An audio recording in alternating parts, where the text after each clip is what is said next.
There's a new system coming.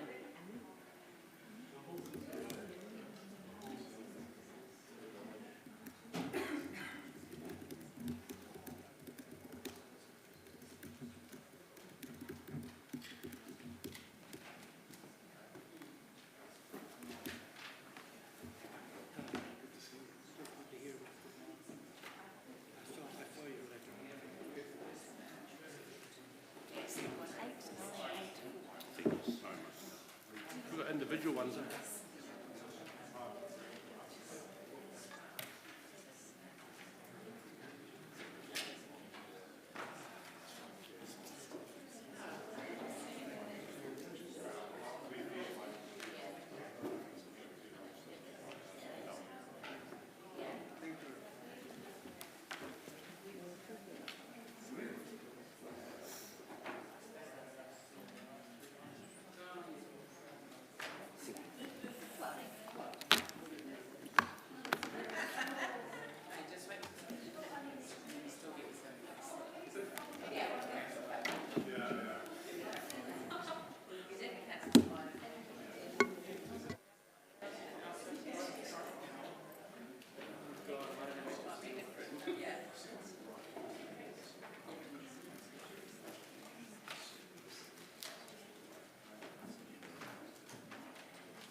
Kia ora tātou nauma haere mai. Welcome all to our council meeting of Wednesday the 15th of March 2023. I'll now ask Councillor Fitzgerald if he'd like to start the meeting with karakia. Ngā mihi o tatiki tātou I te whare. Kia koutou kei rungo I te rorohiko. Good morning to everyone in the chamber and those joining us online. Ko te mea tuatahi firstly, ko tēnei te kupu mihi, te kupu tangi ki a rātou mā. Mai I te Christchurch Mosque in the year 2022, me huri ana ngā mihi ki a rātou. O te rā ki a tātou te hunga ora, me o rātou whānau whānui and those of their loved ones that were left behind. We pay homage to them today on this anniversary day. Nō reira tēnā tātou. Me karakia tātou, and please join in if you feel you would like to. Tū taua mai I runga, tū taua mai I raro, tū taua mai I roto, tū taua mai I waho. Kia tau ai te Māori tū, te Māori ora, ki te katoa, haumie, huie, tākie. Mr Chair, thank you. Kia ora, thank you, Councillor. Just in terms of housekeeping today, the meeting is being recorded and live streamed on the Council's YouTube channel. In terms of health and safety, just get that back up. Thank you. In terms of an emergency, and we will evacuate to the assembly area, which is outside the clock tower, Te Maraehine, the square. Exits are listed there in the green signs. Building is obviously a non-smoking facility. A defibrillator is located at the front of house on the ground floor. Toilets are in the link span as you entered, and please report any incidences to our committee administration. Of Officers, if we could just, for those online, if we could just announce who we are the first time and your position, just so it's nice and clear online for people. And we will look to our order of business. So, councillors, today is, as I signalled late yesterday, because of a really full agenda day, and we also have Councillor Johnson's Community Committee this afternoon, we will move number 9 and number 10, which is around speed management plan, consultation and the civic precinct master plan, to our next available meeting. So, looking through to apologies, I have no apologies. Everyone's present, thank you. No additional items. Any declarations of interest? Councillor Isabella. Sir, I have an interest in number 19, I believe. Sure, thank you. Public comment. There was some scheduled public comment that's been now moved to the April meeting. So we go to number 5, which is confirmation of minutes. Councillor Johnson. Just to note in the minutes on page 8 and 9 that it should be Annette Nixon, not Dixon.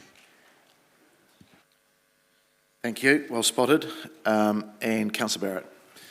Thank you, Mr. Mayor. Page 20 correctly notes that I declared a conflict of interest. It doesn't disclose the nature of that conflict of interest. I just wondered if that would be possible, because otherwise the reader could draw any number of conclusions about that. You want noted, Commissioner? Yep. Yeah. Thank you. Done. Thank you. All right. So with those matters corrected, the Council resolves the minutes of the Council meeting on 1 March 2023, Part 1, be confirmed true and correct record. I'll look to move it, seconded by the Deputy Mayor. No other matters arising. We'll do this with a show of hands. All those in favour? Against? As carried. Thank you, unanimously. Right, moving through to reports. And this is our main item today, is around the number 6 is our annual budget plan, 23-24, adopting the supporting information and consultation, or CD document. Now there's a paper there on page 23, all 200 pages of it, from Cam and Steve, so I invite you up.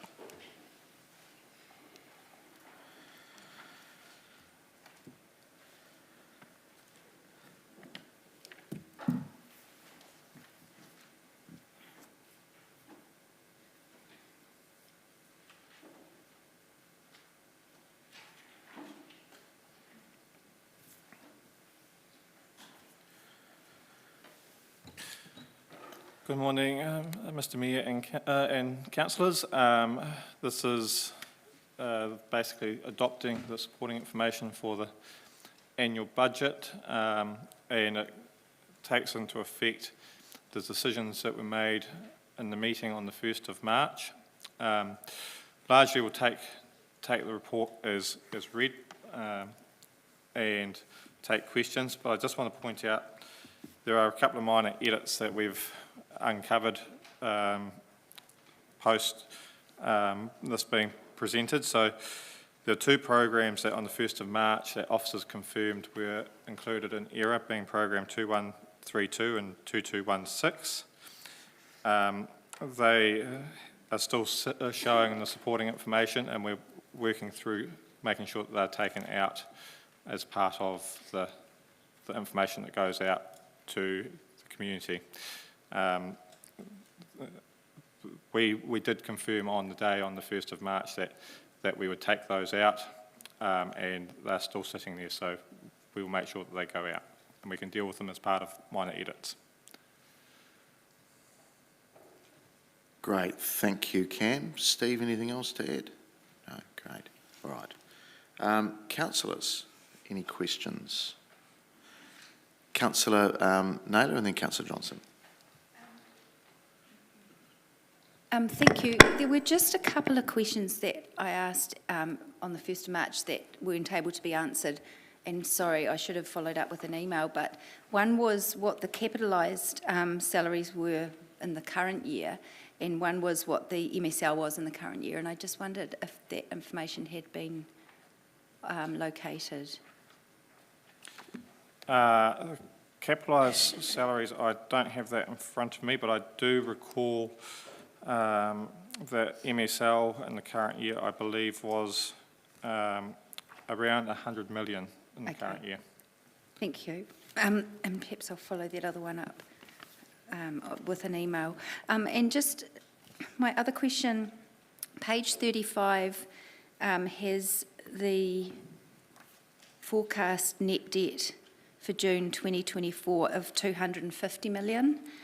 Now, I think that the current year had a net debt of around 244, but we've got, I think the pages, it says somewhere that we've got an additional 37 million. So I'm just wanting to understand, is that just including an assumption of a fairly substantial carry forward for that for the capital program?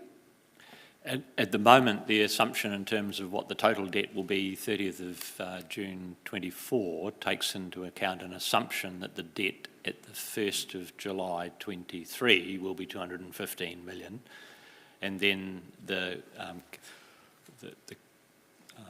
additional borrowing that's required through the adoption of the budget.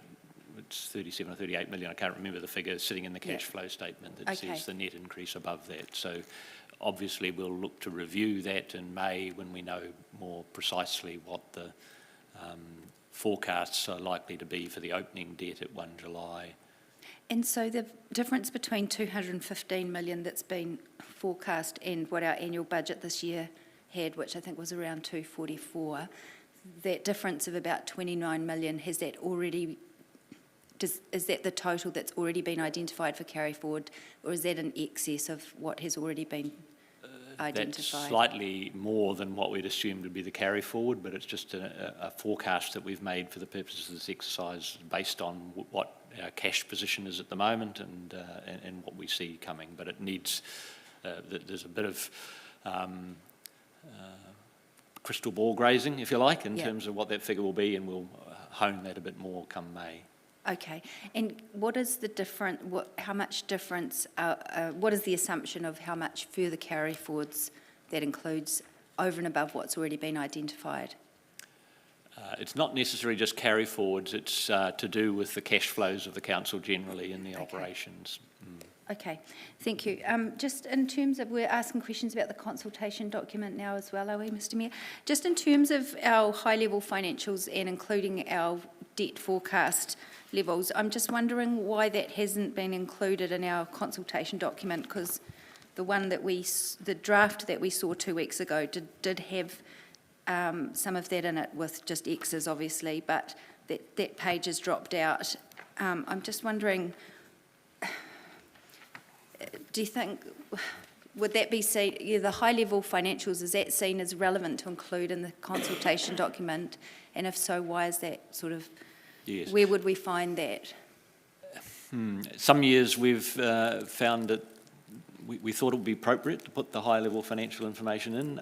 More recent years, we haven't had that same level of detail about the high-level financials, and so in the case of what was left with X's, as you said in the previous meeting, it was more about trying to highlight what had changed between the year 3 of the 10-year plan and what was going out in this draft. But you'll see in the end what we've drawn attention to that at the high level, but then tried to identify, well, what things are actually being proposed in terms of the key things, key programs that are the biggest ones that are going to be achieved this year. So that's been more the focus, and we haven't concentrated on trying to suggest what the total debt will be or what those other key financials will be for this, because we haven't done that the last couple of years, to my recollection.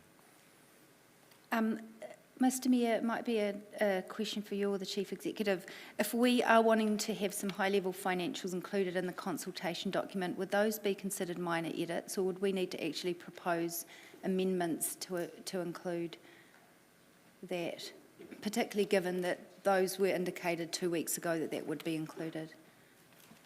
sorry, we haven't indicated that there would be high-level financials in there, but from my perspective, we could add some high-level financials, probably. It would just be a matter of, in terms of the design, how that was managed to fit in what we've got. Is that okay? Yes. Mm. Yeah.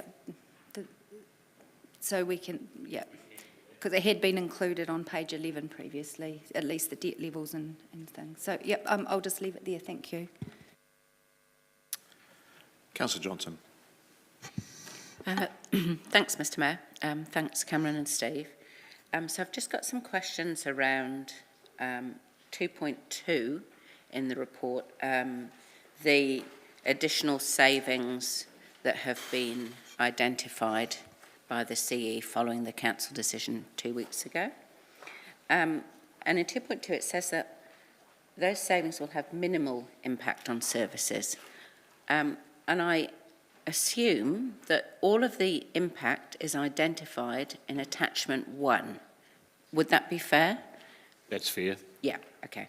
So in terms of attachment 1, the only item I see that there seems to be a significant issue with is the renewal programme reduction of furniture replacement, where the comment is if this budget was not available, we would need to find another source in order to meet health and safety obligations.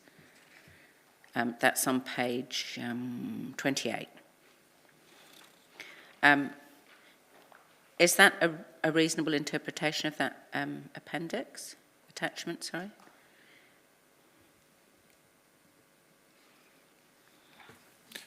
Through you,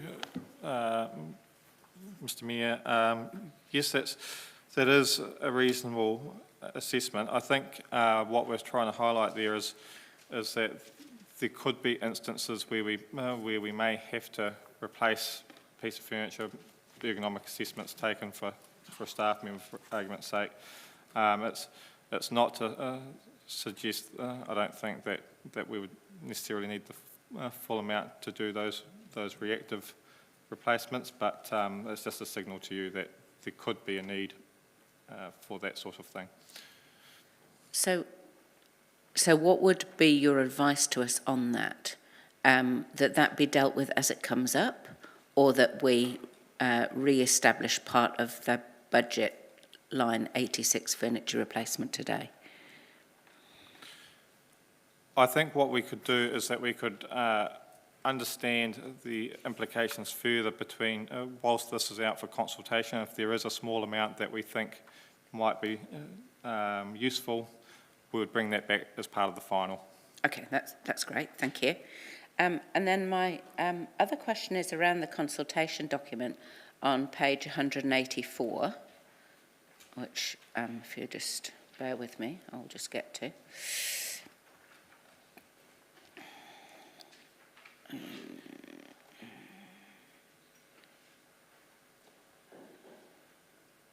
So on 184, we list some of the sort of key projects that we're intending to do, but there's no mention of the social housing programme, which may be because it wasn't in originally and it was re-established 2 weeks ago.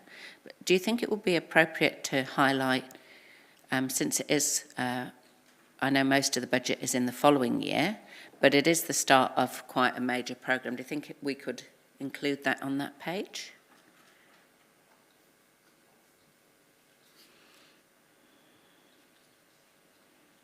I might have to get someone else to help answer the question, but what I can say is that we have made brief mention of Council's commitment to social housing in the Mayor's introduction as part of the decision of the 1st of March to put that back in. Yes, it's just that I think where we've listed important projects coming up, given that the social housing project is a $14 million project, and we've listed some other projects that are much smaller than that, and there is already a paragraph saying we're continuing to talk to you about housing.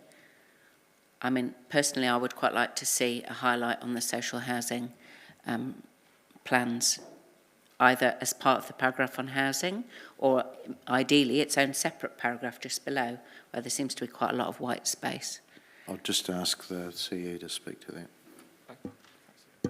Thumbs up. So just the team behind as well, adding in some other words around here, social housing into that section there is not a problem. Okay, thank you. Because I'll save that for comment.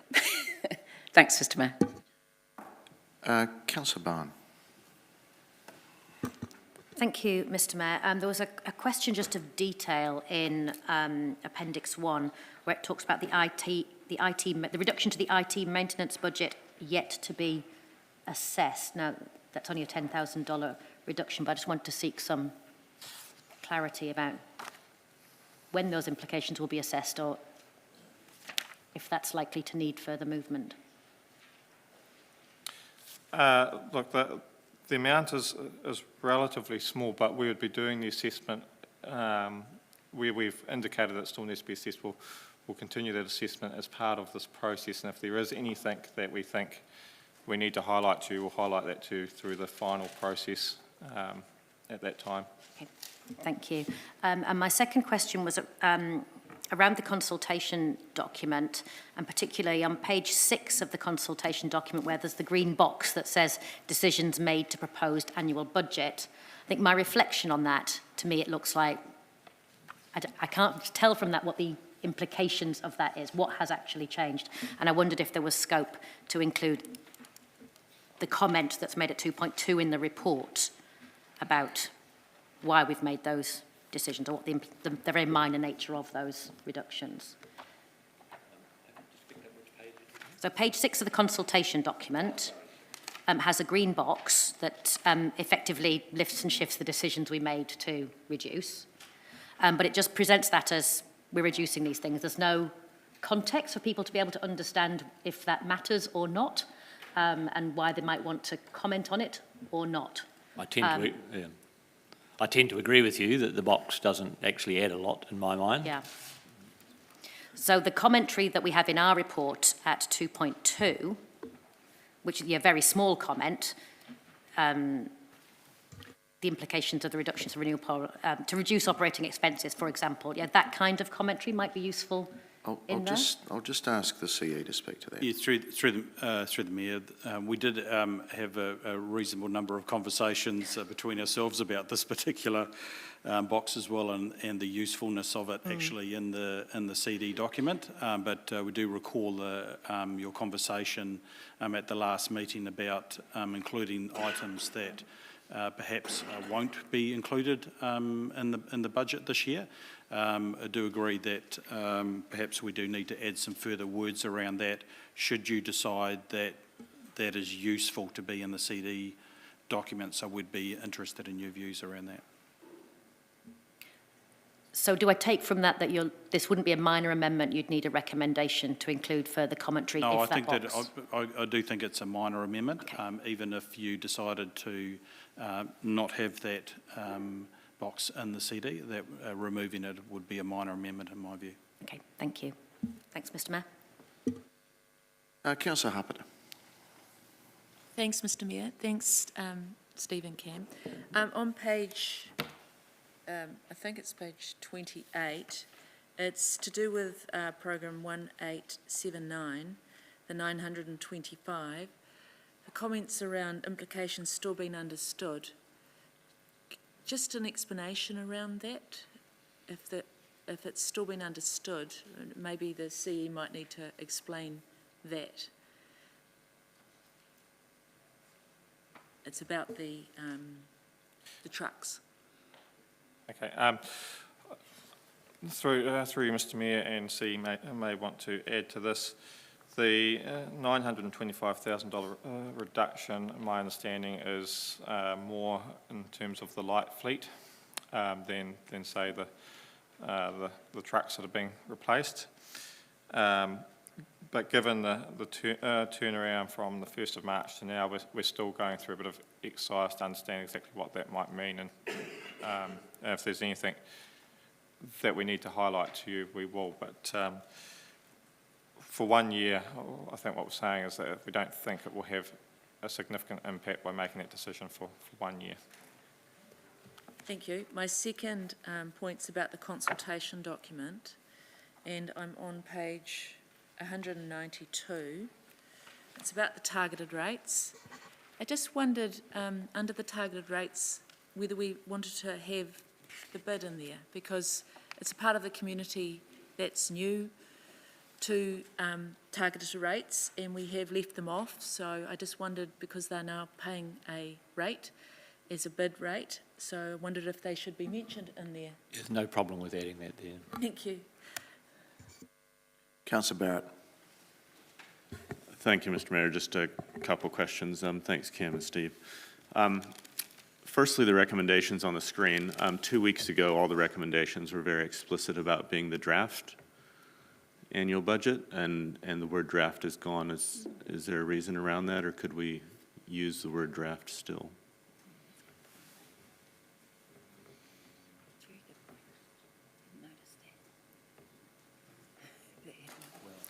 It's actually the consultation document for the annual budget, really, but in a sense, and yeah, a moot point as to whether you should have the word draft in there, I think. But. So Steve, it could be added in. Can add that if you wish. Great. I'll comment on that if we need to when we get there. The second one is around 2.2 and the $1 million of cuts and the claim around minimal effects. Interested in what that looks like in the longer term. So is that claim around minimal effects kind of a 12-month claim, or is that looking longer term? At this stage, our assessment has been to look at it in the 1 year time frame in terms of the annual budget that's in front of us. Like anything, we would have to reassess that as part of future budgets and long-term plans. We do have that exercise that's coming up, so for argument's sake, the reductions that were because of delays to capital new projects, well, that won't have an impact in that particular year, but once those projects are progressed, then we would have to fund those operating impacts. So that's where the impact for 1 year isn't going to be significant in the sense of some of those. But in terms of the $1 million of the operational, excuse me, the operational cuts, there's been no assessment then beyond the 12 months? Not in detail at this stage, no. No, it's been looked at for this budget's purpose. Thank you. I guess any sense at this stage of what the implications would be if those were to become an ongoing kind of new baseline? I wouldn't be able to answer that at the moment without doing that level of assessment. When you think about things like some of the renewal reductions that have been approved, obviously some of those would probably be required to be funded the year following. So where we have made reductions to some of these programs, they might pop back up the following year. But in terms of the operating impacts, we'd have to look at it beyond one year. At this stage, we've only looked at it at the 1 year horizon around we get through. Thank you. So are we kind of in a position where we're potentially, suppressing things for 12 months, but then kind of causing a bubble in the next 12 months? There could be that impact, but we would need to be looking at it quite critically ourselves to ensure that see how we progress during that year with those cuts, because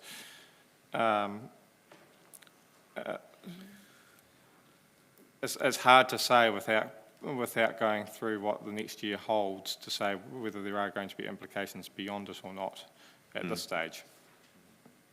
Okay, thank you. Finally, Yeah, sorry. I'll just ask the CE to comment. Yeah, through the Mayor. Yes, so we are aware that we have been looking at those issues as well about potential impacts on future financial years. If we do have those sorts of situations where we might see that we're needing to have a significant increase in years beyond this current annual plan, I'd be suggesting that we'd be bringing back a plan that would be looking to kind of smooth any increases over a number of years rather than having a sharp increase at any particular point in time. And I think when we get to the fees and charges schedule, you'll see some options in there that allow for a smoothing rather than sharp increases. So we are very mindful of that particular issue. Thank you. So would it be fair then to assume, I guess, based on that comment, that $1 million cut this year might be, say, $500,000 the year after, and then $250,000 the year after, and there might be a multi-year kind of effort to get even back to where we were 2 weeks ago?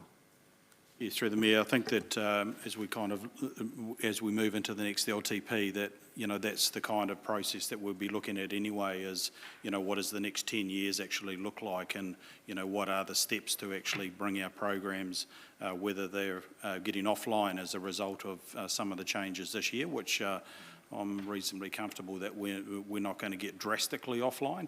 I think that what we'd be doing is actually look at a step process to bring things back in if we need to. Thank you. Final question, page 187, the box that's already been questioned by others.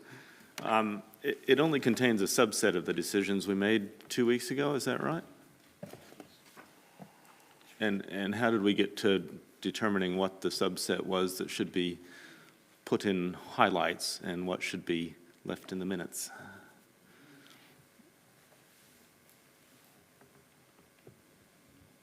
Through the Mayor, I'll have a go at that one. I think that what happened was that those were the ones that we were talking about at that particular point in time, and so those were the ones that we captured to include in the CD document. I think as we kind of develop this further, and you'll see in the appendices that Appendix 1 in particular, there were other decisions that were made.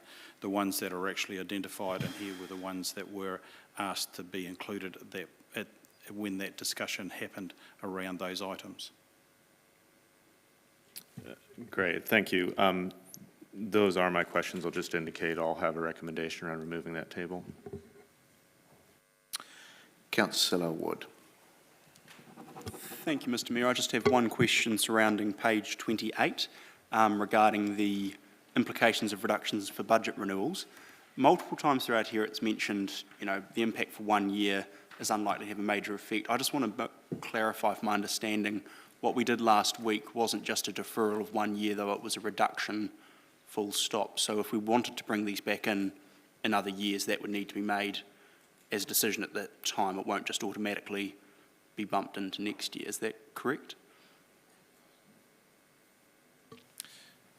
My understanding is the reduction is for 1 year, but the next process that you'll undertake will be the long-term plan process, for which you'll determine what we'll advise you as to what we think is an appropriate amount for those renewals, and you'll go through the decision-making process like you have in this budget process. I would suggest that probably having no furniture replacement budget in the 10-year plan might be a challenge. No, I understand that. I appreciate that. Thank you. Councillor Hancock. Thank you, Mr. Mayor, and thanks, Steve and Cam. Councillor Barrett really drilled into some of the stuff which I really want to talk about, but just to be specific, I guess, if we look at the top of page 27, the reduction in operating cost schedule to commence following capital projects. Now that relates to, I guess, renewals around new assets. Can you give us some indication in terms of whether or not that is likely to compound in out years? So basically that particular item, when we plan to build new things, we have to then build in operating impacts of those things that we do build, and as you know, we we've had delays for whatever reasons on certain projects, so it wouldn't be appropriate to fund the associated OPEX at this time for projects that are still to be built. So I don't have a particular issue around that. I guess the compounding effect would be associated with whatever size of a capital new program that would be determined in future years.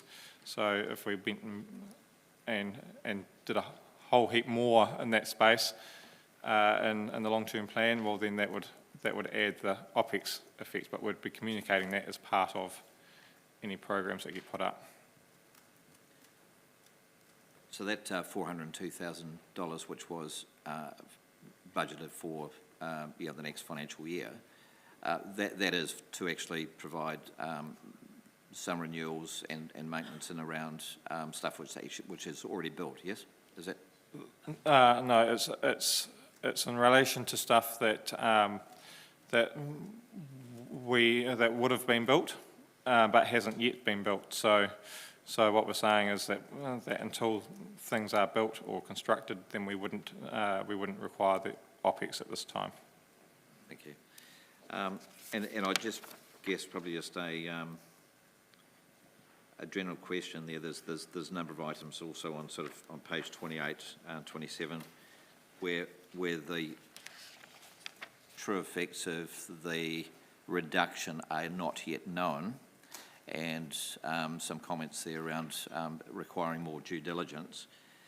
I guess my question is, what's the process that you follow for that due diligence in terms of, like, is there a formal risk assessment that has actually overlaid that process?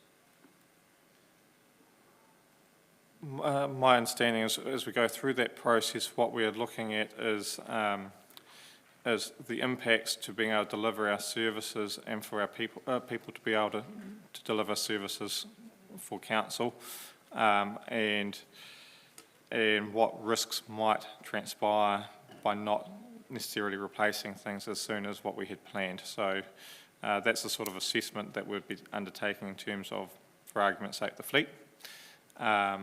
Certainly furniture replacement, same sort of thing. We're understanding what would be the impact or the risk if we didn't have a budget to do those things, and do we have any, could we live within that risk tolerance, I guess, is what we would be assessing, and we'd bring back those implications if there are any adverse implications. Yeah, thank you, Cam. That's really helpful. So between now and I guess the finalisation of the budget and the consultation process, councillors, we might expect a little bit more information around those items where due diligence is actually notated against those. Yeah, we certainly can bring them back as part of the final deliberations on the budget. So when we go through that process of accumulating the hearings and that sort of thing, we'd have enough information by that stage to give you a more informed view. Thank you, that's very helpful. Just noting the sort of vagueness of some of that information. Thank you. All right, no further questions? That's great. Look, okay, we've got the resolutions on screen. I've spoken to the CE and do believe the word draft needs to be in front of the annual budget because it is a draft. It actually hasn't been set yet, so if that could be added in 1 and 2, please.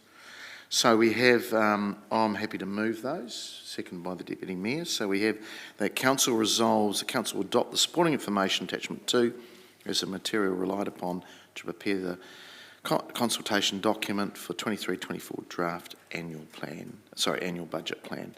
Number 2, that council adopt the consultation document attachment 3 for the 23-24 draft annual budget plan, and 3, that the Mayor and CE be delegated authority to make minor amendments to the consultation document prior to publication.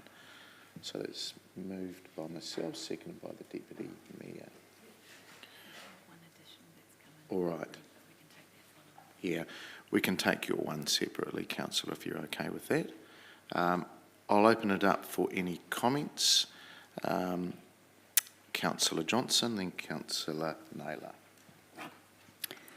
Thanks, Mr Mayor.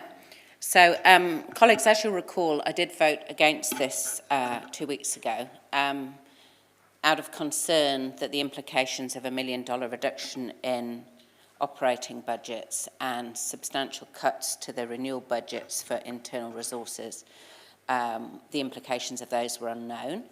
I do feel somewhat reassured by the report that we have in front of us, with the implications of those cuts reasonably well outlined. That's not to say that I don't still have some concerns, I do. But I think at this stage it seems unlikely that frontline services will be substantially impacted, and any knock-on effects for future years, which colleagues have tried to explore through their questioning, I think we'll be able to address through the long-term plan when the consequences of these cuts are a little bit clearer. So at this point, I'm happy to support this to go out to be consulted on as a draft. Couple of other comments. The first one is that it will be difficult to restore funding that we don't consult on now. So my experience is that very rarely does the public come and ask us to put rates up. And so what you go out and consult on is pretty much, you're not going to be putting the rates up more than that in June. And so I think we just need to be aware, if we're going out to consult on these reductions in budget, that it's going to be quite hard to put rates up in June that we haven't agreed to right now. So we'll just be clear about that.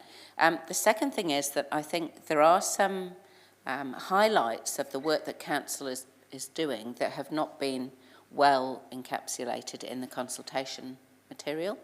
And I think, I'm not sure where Councillor Barrett is going with his amendment, but to simply put in the cuts that were proposed prior to consultation, but not to put in the programmes that were restored, vis-à-vis social housing, vis-à-vis the low carbon fund, I think could be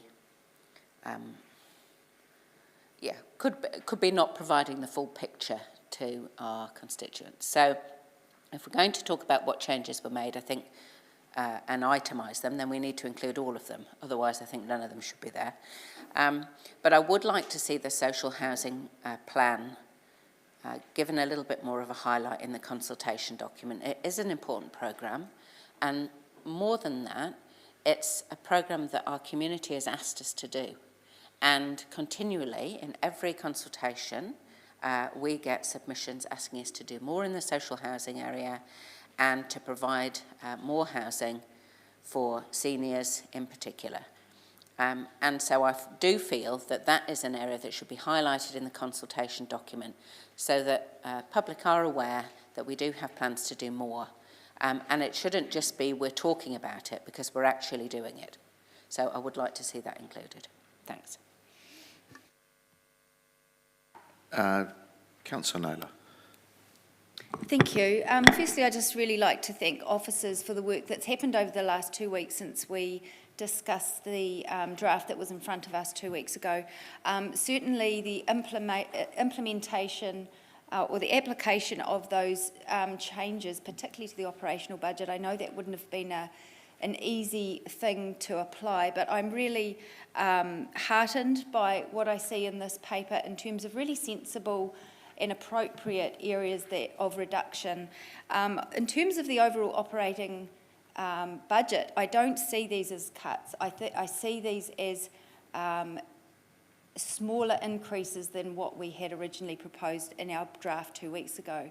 And what we still have is well in excess of what our operating costs were budgeted to be for our year 3. So, I mean, different people will call it what they will, but what we go out to our community with, this is our decision-making process. And because officers put something in front of us well in excess of what our agreed LTP program is, doesn't mean to say that we have to accept that. But anyway, what we have in front of us in the operational area and the renewal area, I think is reasonable. I do just want to talk briefly about the capital program.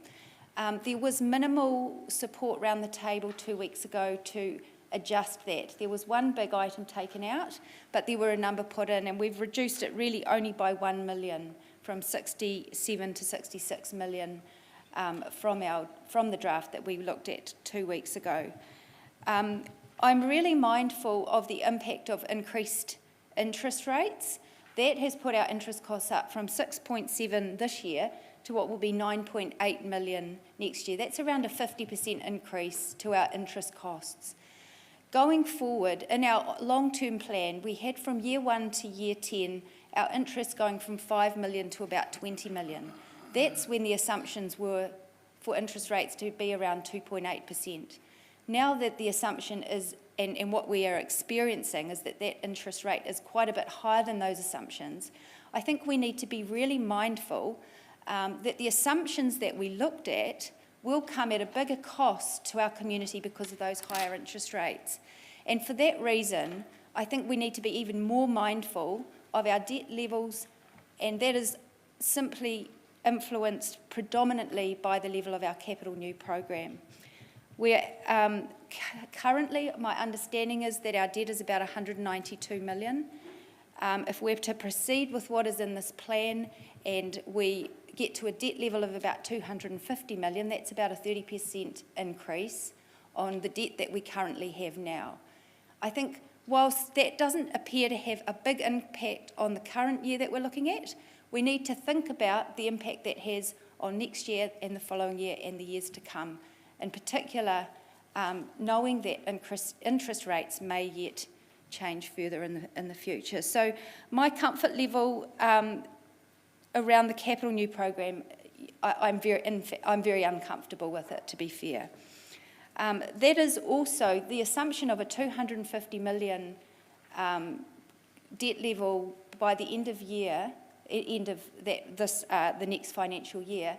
Also assumes a significant amount of carry forwards, which I think we really need to pay quite a lot of attention to, because that 94 overall capital program is likely to increase significantly with those further carry forwards. So I will be supporting this draft annual budget for consultation, which is only the second time I've done that in 7 years of being around this table. So I say that with some caution around the capital program, but I do want to highlight the importance, I believe, in making it really clear to our community in the consultation document the size of the capital programs and including the size of the debt that will result in. Looking at the current consultation document, if I were to sit down and read that, that would not be clear to me at all, and I think we need to be really honest with our community about what that means. There's comments in there about the increased interest, but at the moment there's no comment in there about what the debt might look like, and the impact that might have on future years needs to be understood by our community as well as us around the table. So I certainly look forward to seeing that improved. I do think the consultation document needs to be at a high level. There's a lot of detail in there, but seems to be the big picture seems to be a little bit absent in terms of what's included there. Thank you. Councillor Happer? Oh, you didn't. Okay. Councillor Barn. Thank you, Mr Mayor. My comments may well overlap with whatever Councillor Barrett is proposing, but I did particularly want to speak to the consultation document and that table that has the things that are taken out. I absolutely agree with Councillor Johnson's comments earlier that if we're going to put in what we're taking out, we should also put in what we decided to keep. But my preference would be just not to include that at this stage unless there are particular things that we want to draw attention to, and that box seems unhelpful as things stand. So if that's what Councillor Barrett is proposing, then I would certainly be happy to second that.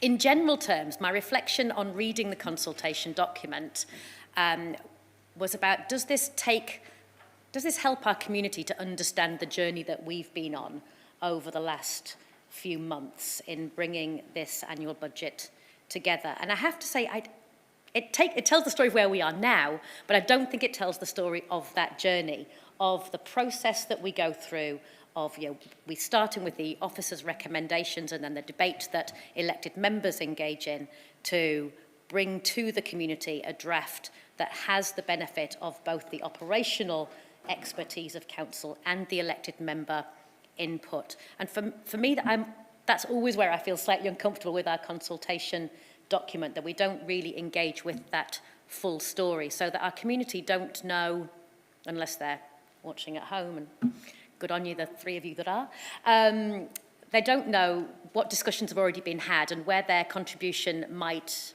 amplify an existing discussion that's going on around this table. And I don't think that's the kind of thing we're going to fix on the fly in the chamber today, and it's not my intention to do so, but to signal that that's really where I feel the community conversation is about bringing the community into this discussion and then being clear about their role in it. And that's really not landing hugely well for me at this stage. But having said that, I think it's a document that reads really well, that explains the priorities of this council, some of the difficult decisions and trade-offs we're having to make because of the current climate. I think that does explain well to the community that we are mindful of the situation that we're in, that these decisions are thoughtful and well considered, and there's still room for movement in that. And I really hope that we do get our community engaged with the process. So I'll be happy to support the resolutions in front of us, and presumably whatever Councillor Barrett is going to put up, if that's what I think it is. Thank you. Councillor Barrett. Thank you, Mr. Mayor. I've got the additional recommendation and then a comment on the substantive. Which way around should we take it? We can do these three. Yours is fine to take after that.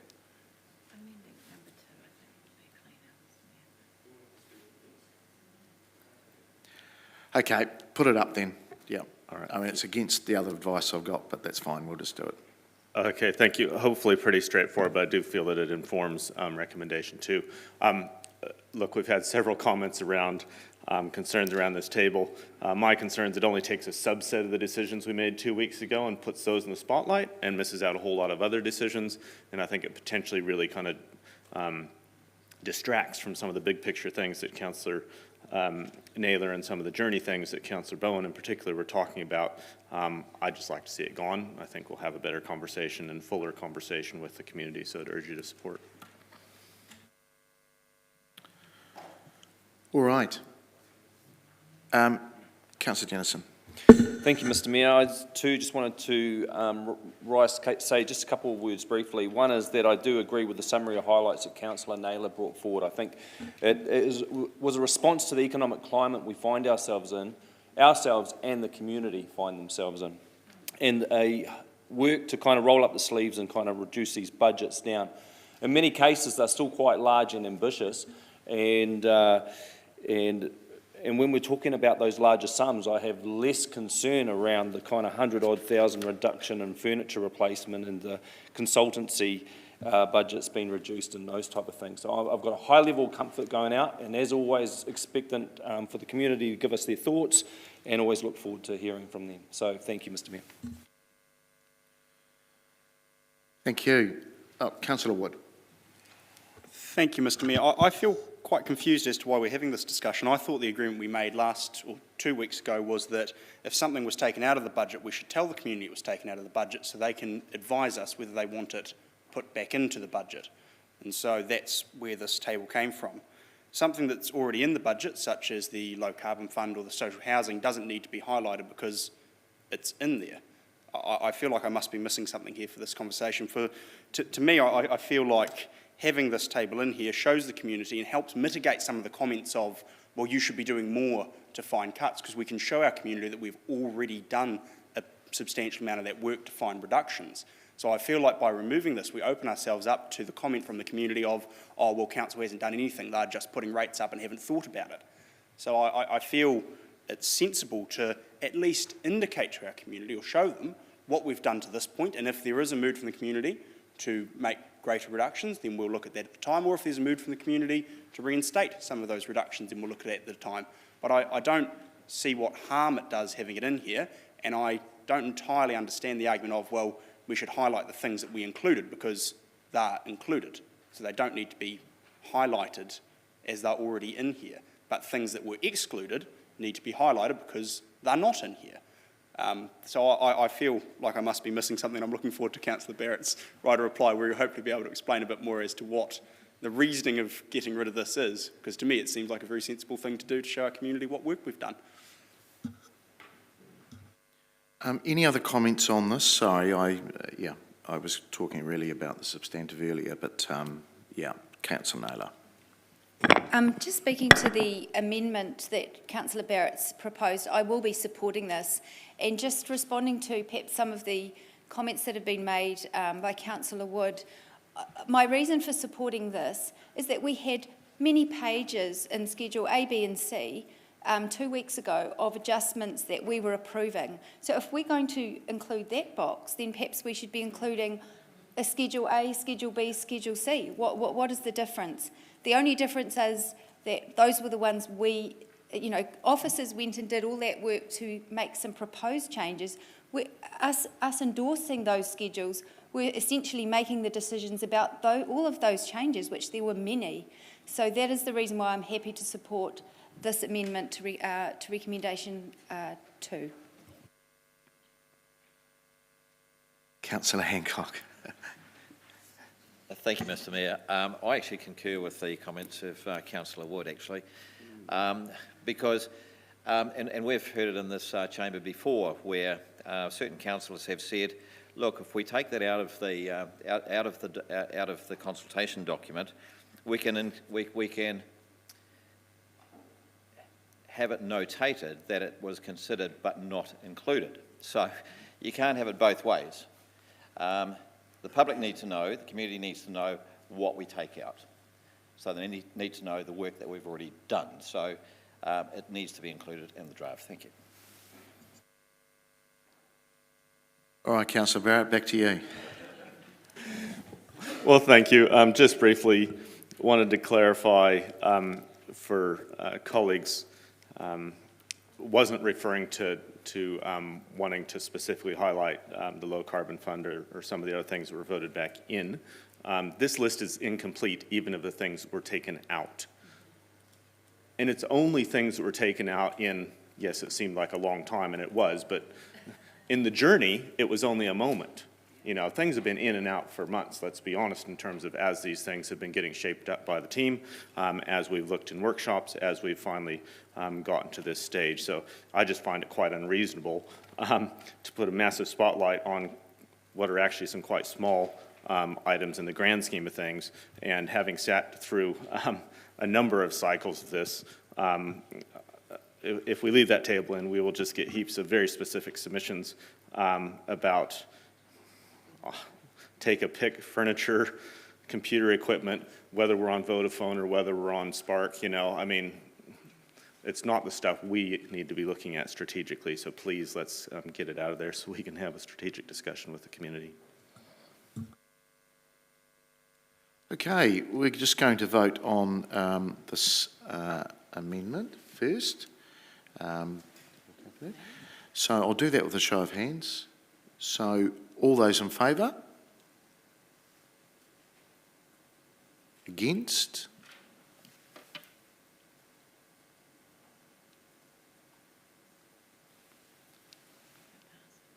It's passed.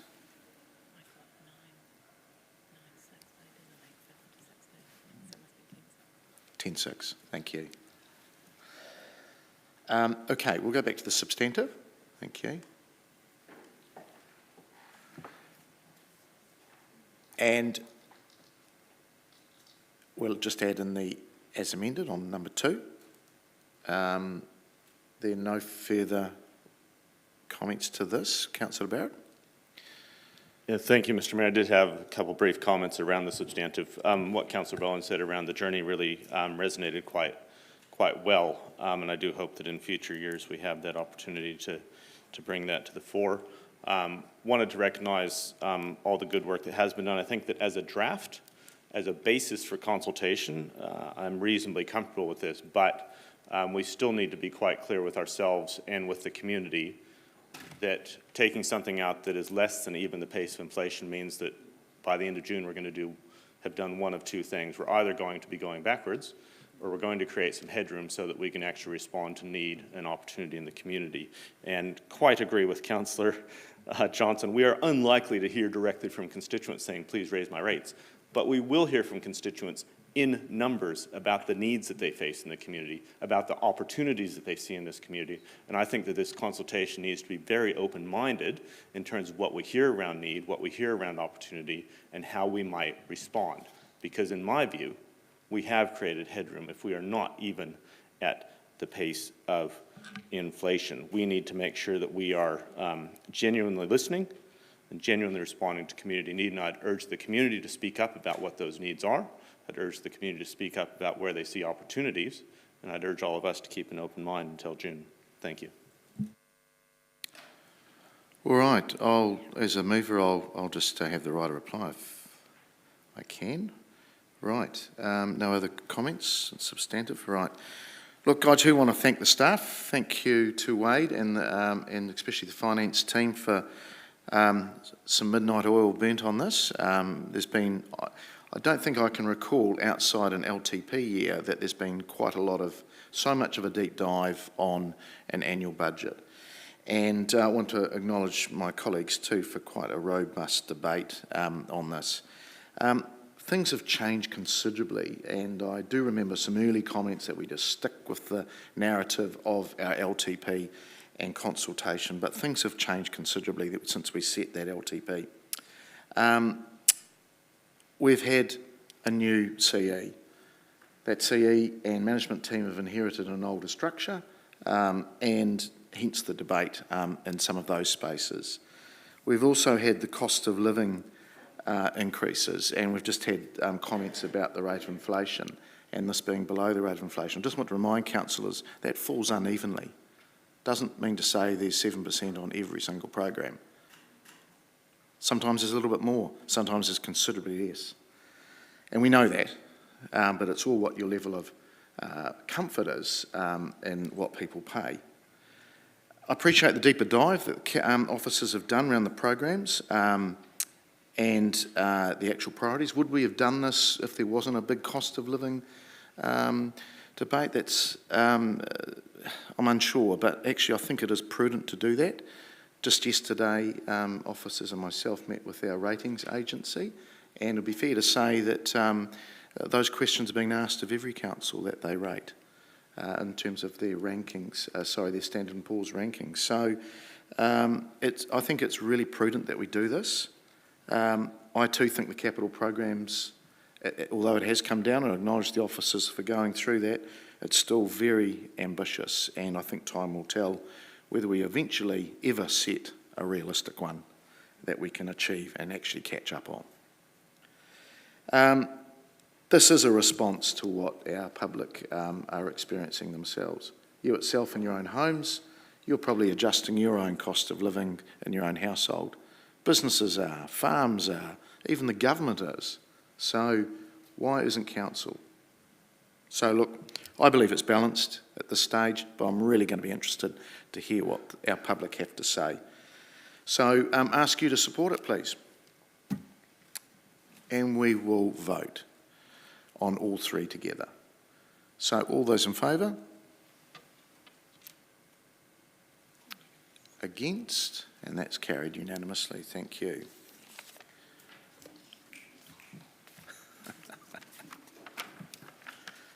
Right, we move through. We might just break here. Sorry that we'll break here. And we'll be back in the chamber at 20 past. Thank you.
Our reports on the agenda, we're through to number 7, which is around fees and charges review, and we have a report there from Steve Patterson, our finance manager, page 203. Steve.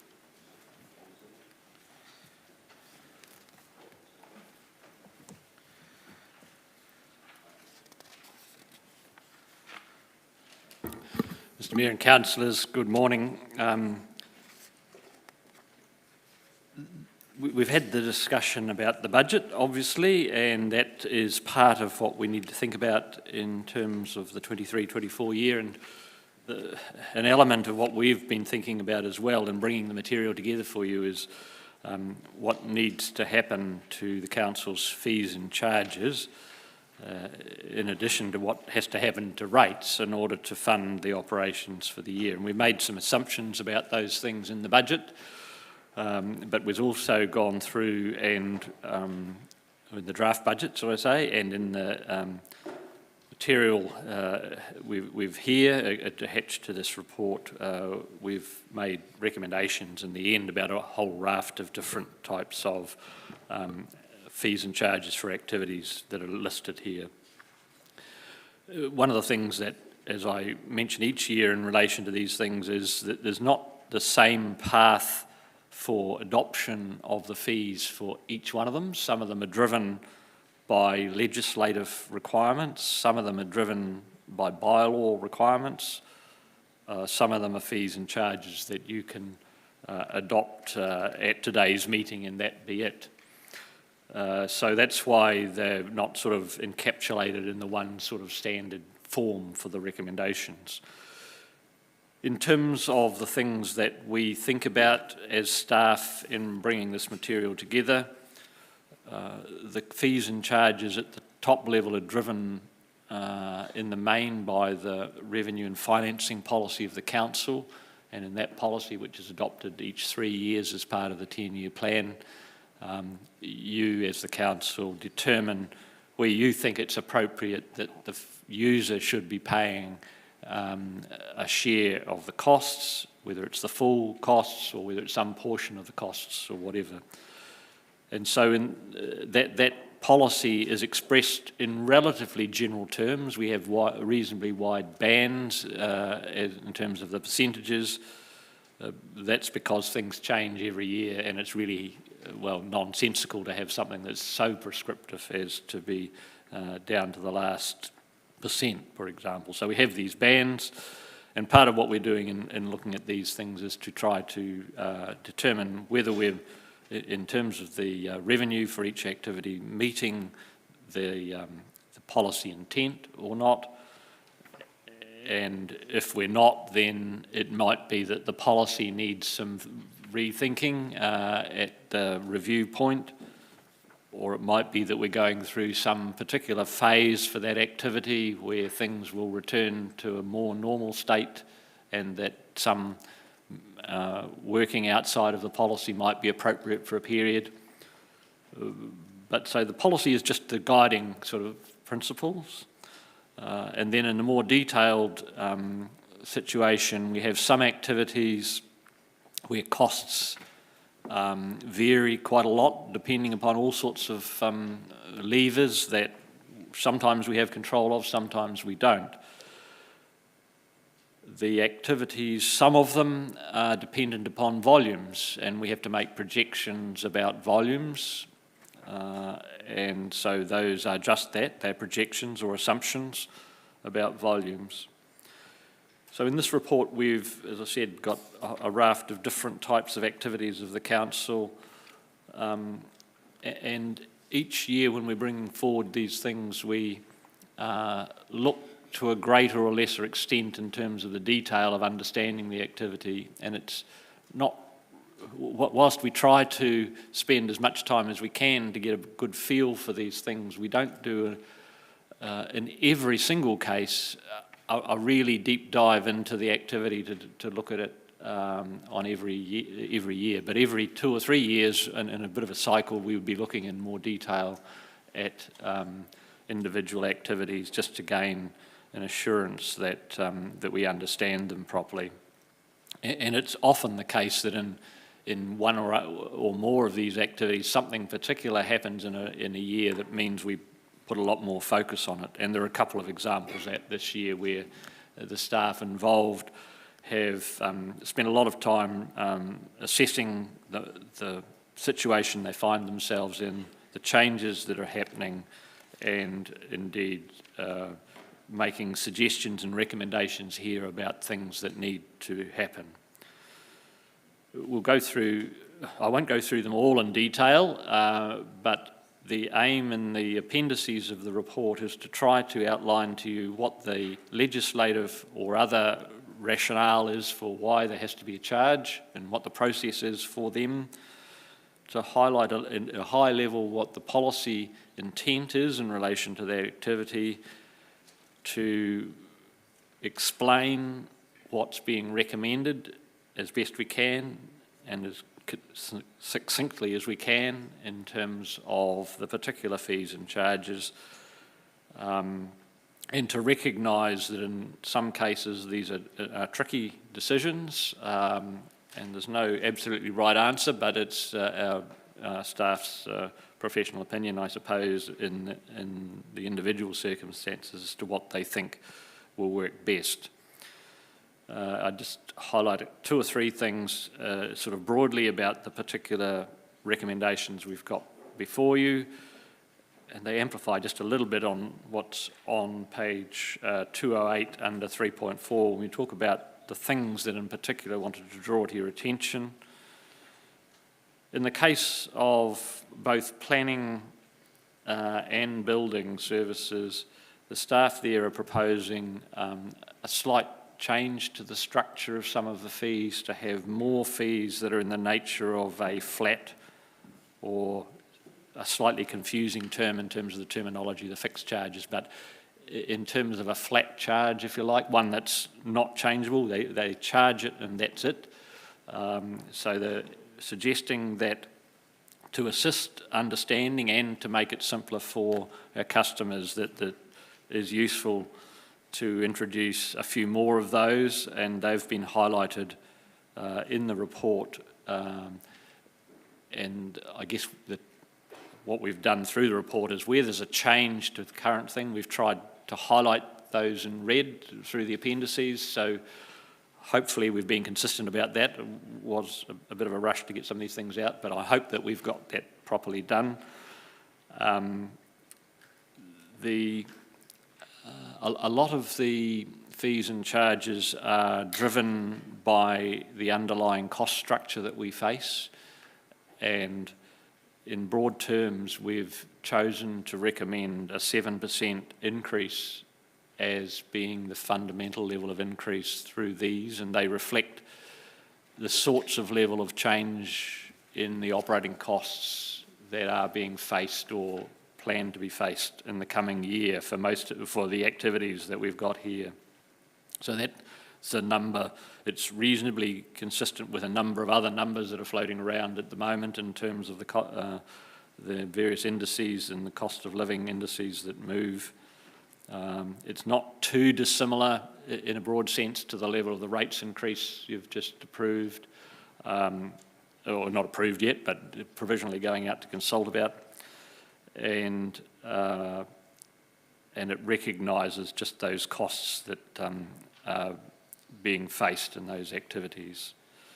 As you will have seen, there are 1 or 2 areas where there are significant changes being proposed, and the most significant of those is in the resource recovery area, and we've gone into the detail of each of the elements of that to try to explain what the causes of those are in terms of the cost changes for that activity, or the elements of that activity, and to say what would need to be the level of increase in order to fund those costs, and also in those cases to recognise that in future the costs are going to rise even further. So I guess if we don't face the increases that are proposed, we have to recognise that there will still be significant increases required in future, not only because of the changes that are going forward, but also we postpone something today, then that'll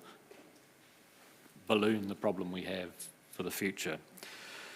In terms of the policy, there are a couple of activities that are not within the policy framework, but not so far out of it as to be, I think, a concern at this point. We just draw attention to those, though, in the individual circumstances. So I think that's all I wanted to do in terms of an introduction. I have a number of other experts sitting in the wings who, if we have questions, can help answer them. Thanks, Steve. I'll go to Councillor Johnson first. Thanks, Mr Mayor. Thanks, Steve. Just regarding the retail price for curbside rubbish bags, you've given us two options, but even option 2 is quite a significant increase. I understand that, the policy has been that it's a kind of a cost recovery sort of situation.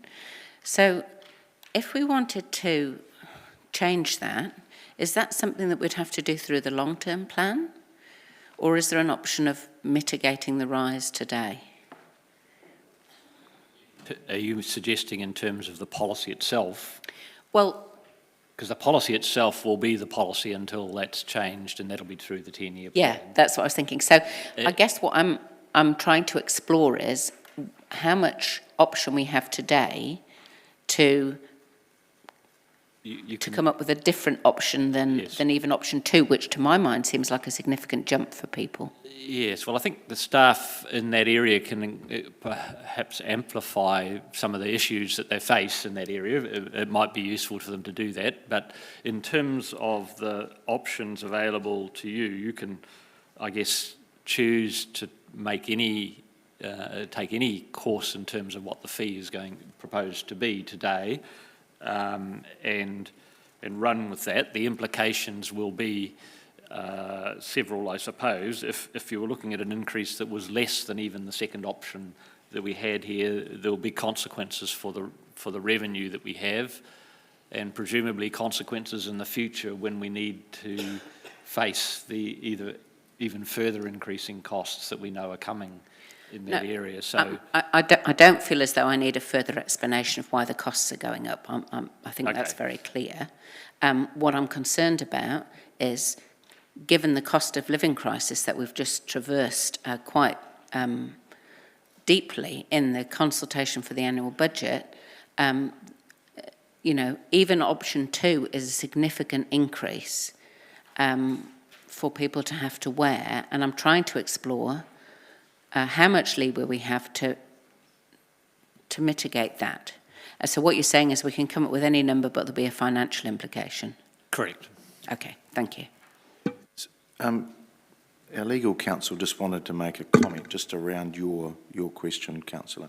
I think, through you, Mr Mayor, I think what you might be getting at is, can you make a decision that is inconsistent with the policy?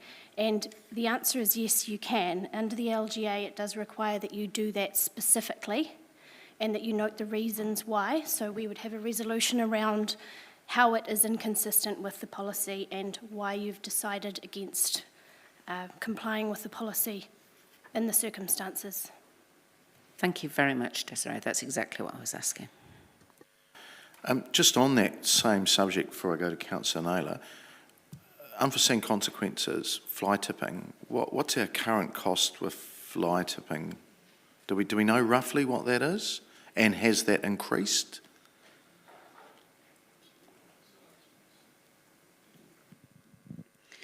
I can't give you Natasha Hickmott, the Activities Manager for Resource Recovery and Sustainability. I can't give you the exact figure for illegal dumping because I didn't actually think to bring that figure down, but we can bring that back to you unless Chris Evans has an answer for that. Is it sort of circa $300,000? Yep. Sorry, we haven't checked in a while, so we don't know that exact figure. But we do know the legal dumping is increasing year on year. And in fact, the number of incidences or the reports that we get, that we respond to in the last 12 months have increased by a further 2%. Okay. I will get you to find that figure because I think it sort of adds to the conversation that we're talking about here. Councillor Naylor. Thank you. A few questions from me. Firstly, in the planning services area, on page 226, the proposal for the fixed charge for small-scale resource consents going up from 250 to 730. Now, the explanation on page 223 talks about the research that's been done on actual time spent. So is this figure, the 730, is that an average of that? Yes, my understanding it is. It's more or less the normal type of level that would be expected to be charged under the present regime, more or less. Well, with if you assumed an increase then of 7%, then the normal level of charge at the moment would be slightly lower, but we've added the 7% to that. Okay, so would there be circumstances where there would be quite a small, I don't know how small scale resource consents go, but would there be expectations from our community to be coming in for one of those for very small items?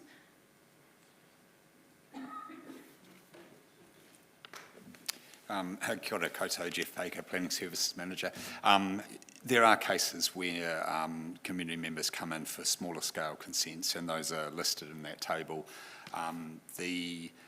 That particular category was done based on a little bit of research we had over the last couple of years, and the true cost of doing even small scale consents is around that 730 mark.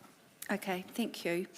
Just moving to my next question is in the animals management services area, page 247. On page 246, there's a comment there about the fact that future costs will rise significantly with the proposed development of the new animal shelter. I don't see perhaps a significant shift other than the 7% in what's been proposed to date. When would we anticipate those costs will have an impact on our the fees that we need to charge for animal services? Yes, well, the shelter's still in the stage of construction, obviously, so the first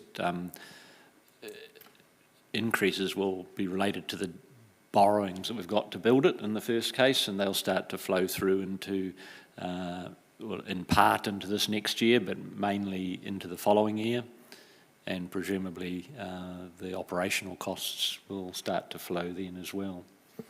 Thank you. So have officers had done any work yet on getting an understanding on the size of what those increases might look like? I recall when the business case, when council approved that build, the question was asked, but officers hadn't done any work on how that might affect fees at that point. Is there any understanding yet? The answer I have from Kerry Lee is at the moment they don't have a detailed understanding of that, but that's obviously something. If it's due to be opening not too far down the track, they need to be doing that fairly soon. Okay, yeah, I'd agree. So, and just on that page 247, just the daily charge per dog per day or part of day going from $20 to $21, what is that charge based on? Is that an actual cost? Or is it just partial cost?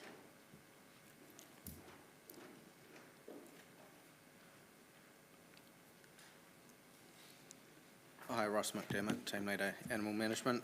The daily charge is cost recovery for feeding the animal, cleaning the kennels, and officer time. So it's not an overall cost for the facility or the... No, more for the housing and maintenance of the animals in our care. Okay, thank you. Thanks for that. And just one final question, and also relates to the options that have been outlined for the rubbish bags. What are the assumptions for our revenue based on? Are they based on option 1 or 2, or, sorry, I just couldn't find that in the report. In our annual budget that the draft annual budget that we just approved. Trying to recall what we've said there in relation to the income for that. It's probably neither, in truth, exactly, in that the work that's been done in detail here now has been done subsequent to some of the work on the budgets. And so they've got a much greater understanding of the picture now than they had a few months ago when drafting the budget. So there's some risks around the budgets as they stand at the moment, and we'll need to just assess that further over the next couple of months. But the figures that they've come forward with now in terms of the suggestions for the revenue, for the prices, are based on what they currently are assuming in terms of the volumes and the like of things that would happen and based at a particular price, and what they think the cost structure will be. And I haven't just double-checked how closely they relate to what's in the budget. I'll just ask the CE to comment. Yeah, through Mr Mayor. One of the things that we will do is whatever decisions you make around fees and charges today, we will have to factor that into the annual budget that we bring back to you as well. My wish is that the budget doesn't perhaps alter too much depending on the submissions that come back, and if there's any changes in around fees and charges, we may very well have to look at how it is that we absorb that within the budgets that are being proposed. Okay. So just to tease this out slightly more, the 200,000 shortfall that's identified at the top of page 259 for option 2, would there be any shortfall for under option 1? There are lots of assumptions, of course, underlining all of these things, and so who knows really in the end, but the best assessment that the staff have got at the moment is that in the current year we're running at more of a deficit than what we'd assumed we were going to, and that's going to translate into the following year as well, but be accentuated through the increases that we're going to be facing into next year through the waste levy charges and other things. And so yeah, in the end, they're having to put some stakes in the ground about a whole raft of assumptions that may or may not come to pass. But okay, thank you. That's all from me. Councillor Hapata. Thanks, Mr Mayor. Thanks, Steve, for your report. I'm looking at metered parking on page 211. I just wondered, really it's around a review of the policy of the removal of all-day parking. So it's a policy question.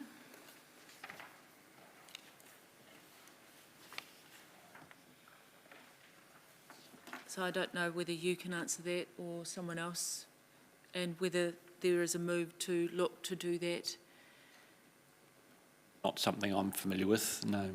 I'm not sure if there's anyone in the room that can answer that. Or David's going to say something. Morena koutou, David Murphy, Chief Planning Officer. So on our books we do have a parking framework to develop, so that will be an opportunity for the elected members to look at whether or not they wish to take a fresh look at the current ability to park all day provided you pay. So a follow-up question, what is the time frame for that, and would it be in this year's budget, or would it be in next year's budget? What is the time frame we're looking for that? So our former Senior Transport Planner, Vanuka Naniakara, has completed all the initial analysis for the planning framework. We currently have a vacancy in that role. It's a single role. It's a single transport planning function and role within the organisation. So once that role's filled, we'll get that work continued. We expect that the planning parking framework will be able to be completed during the course of this calendar year. Thank you. Councillor Dennison. Councillor Wood. Thank you, Mr Mayor. My first question is on page 218 regarding trade waste charges. I see of our 4 main charges in here, or 4 of the charges, 3 of them are reductions rather than increases, particularly our phosphorus charges reducing from $41 per kilogram to 33. I was just wondering if we could have some commentary as to why there's such a significant decrease. Have we had an increase in usage that's disputed fixed costs, or what's going on? Yes, the trade waste charge calculation is a tricky one, and it's based on stuff that's in the bylaw that covers that, and it's a formula-driven calculation that has variables such as the flow that's through the plant, for the total flow that goes through the plant, and then the flow that's going from the individual consumers as well in relation to that total. So the proportion that they pay of the total can vary depending upon the flow. And the thing about it is that really those assessments of flows relate to a previous period. So in effect, the charges that we're about to make for the coming year reflect what sort of happened in the last year. So it's sort of a year behind in a sense in terms of the way in which those charges flow through that policy. And so that means that you can get these what appear to be quite strange ups and downs in the particular charges from one year to the next. Right, thank you very much. That's very interesting to note. On page 226, regarding the small-scale resource consents charge increasing by about 3 times, is there anything we can do to keep that cost lower from your perspective, or is it simply a fait accompli, we have to increase the charge to $750? Well, Jeff might be able to give me some more detail, but my understanding of what the staff are telling me is that the reality is that most of the charges that we're making at the moment that are based on the hours that are involved in processing it mean that people are charged at a level that's not dissimilar from that now. So it's not the increase in real terms is not as big as it appears to be through that table. Brilliant. No, thank you. That answers my questions. Cheers. Agreed.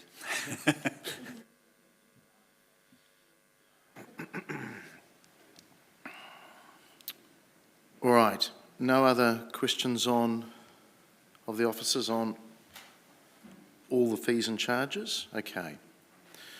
So, councillors, what we'll do, because we have some that can be grouped together, some that are consulted on, some that aren't, we'll try and do them in groups. So we'll do number 1 first by itself, which is noting the report that Council received, the report titled Fees and Charges Review, presented on the 15th of March 23, that the current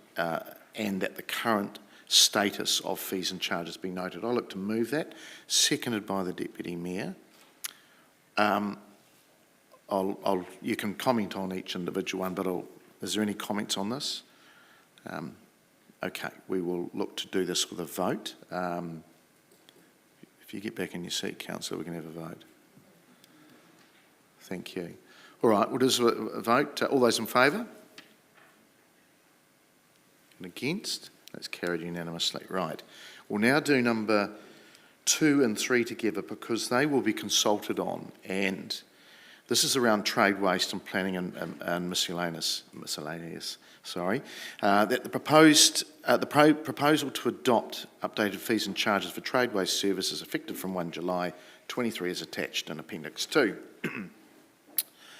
Be approved for public consultation. The Chief Executive be authorised to undertake necessary consultative process under the Act. Around planning, that the statement of proposal and associated summary be to adapt updated fees and charges for planning services and miscellaneous services effective from 1 July 2023 as attached in Appendix 3 be approved for public consultation. The Chief Executive be authorised to take the necessary consultative process under the Act. I'll look to move both 2 and 3 and I will open it up for any comments. Councillor Harperdale. Sorry, I just have to have 2 separated because I have got a conflict of interest on 2, sorry. Okay, all right. We'll do 2 first. And seconder, thank you, the Deputy Mayor. So we'll just vote on number 2, but before we do that, are there any comments on that? There being none, we will vote. All those in favour? Against? And that's carried unanimously. Thank you. All right.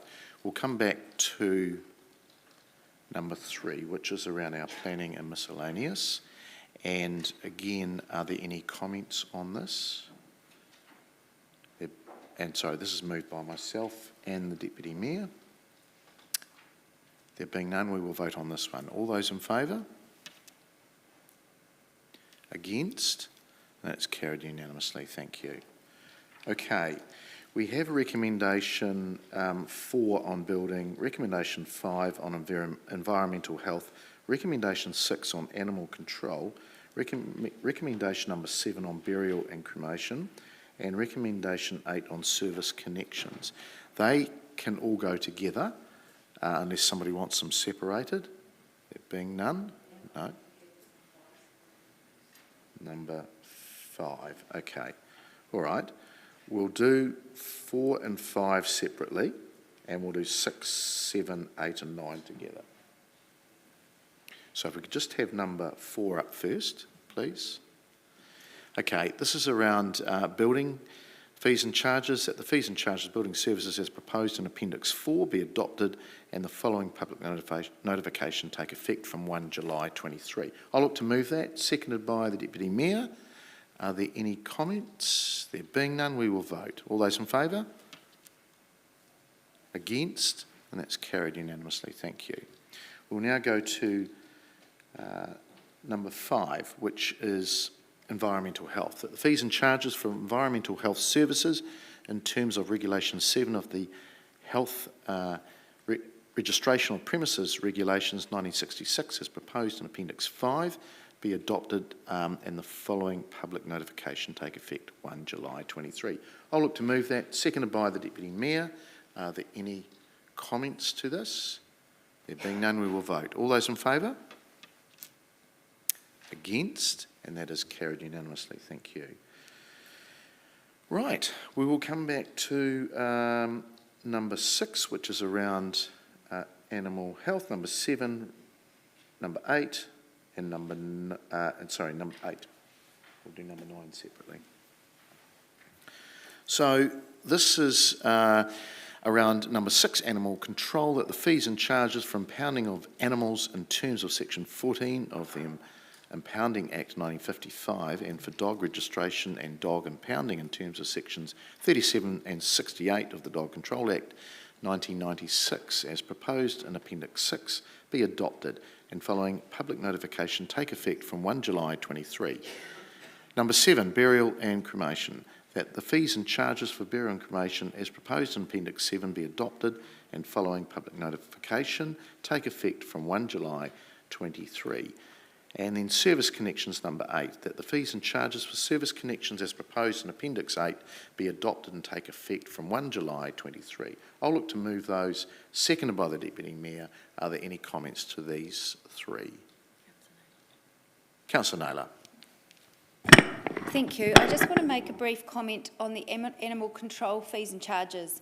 I have raised this before. I am a little bit concerned that the impact of the construction of the new animal shelter and the ongoing costs in terms of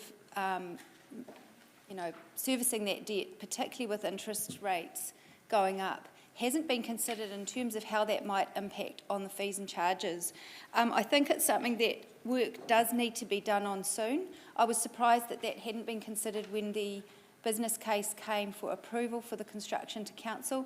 I'm even more surprised now that the fees and charges review, that the answer is that that still hasn't yet been looked at.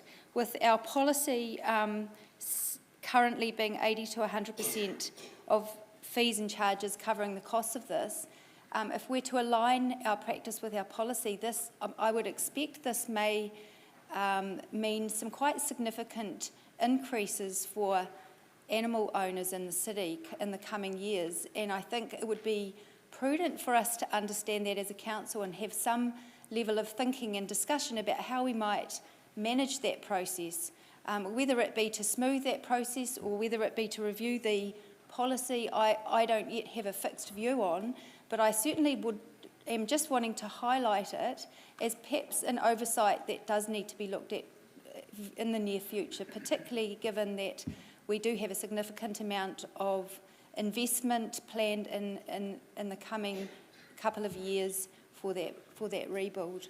I'm happy to approve this at this point, but just wanted to make that point known. I'm hoping that my comment will be enough to trigger some thinking by officers, but if there does need to be an additional recommendation to ask for that work to be done, I'm happy to move it, but perhaps officers could guide me on that. Thank you. Okay, right. Any further comments? There being none, we will vote for all three. All those in favour? Against? And that is carried unanimously. Okay, we come to number 9, and before we go to number 9, there has been a amendment. Alternative, sorry. And I will go to Councillor Johnson on that. This is around the maximum retail price for curbside rubbish bags, large, be $2.95, noting that this is not in line with the policy but in response to the cost of living pressures on our community. Councillor. Thanks, Mr Mayor. I'm just a little bit concerned here, councillors, that the proposed increase for the large rubbish bags was a 16% increase, and the cost of a rubbish bag is a significant price pressure point. It's a sensitive price pressure point for people in our community. Those that are buying bags are generally buying them because they're not paying for a wheelie bin, and therefore that generally people are sensitive to the cost of a rubbish bag. We talked in the annual budget about keeping the rates to a reasonable level because of cost of living pressures on the community. This is a really good example of where cost of living pressures on the community hit quite hard. And I think that by my very rapid back-of-the-envelope calculations, that a 20-cent increase would be around about a 7% increase, which is in line with inflation, but it's nowhere near the 16%, which was the option 2. I think we need to be consistent. If we're saying that the community is under pressure, then we need to be cautious when we're making increases like this that affect everybody that need to buy a rubbish bag.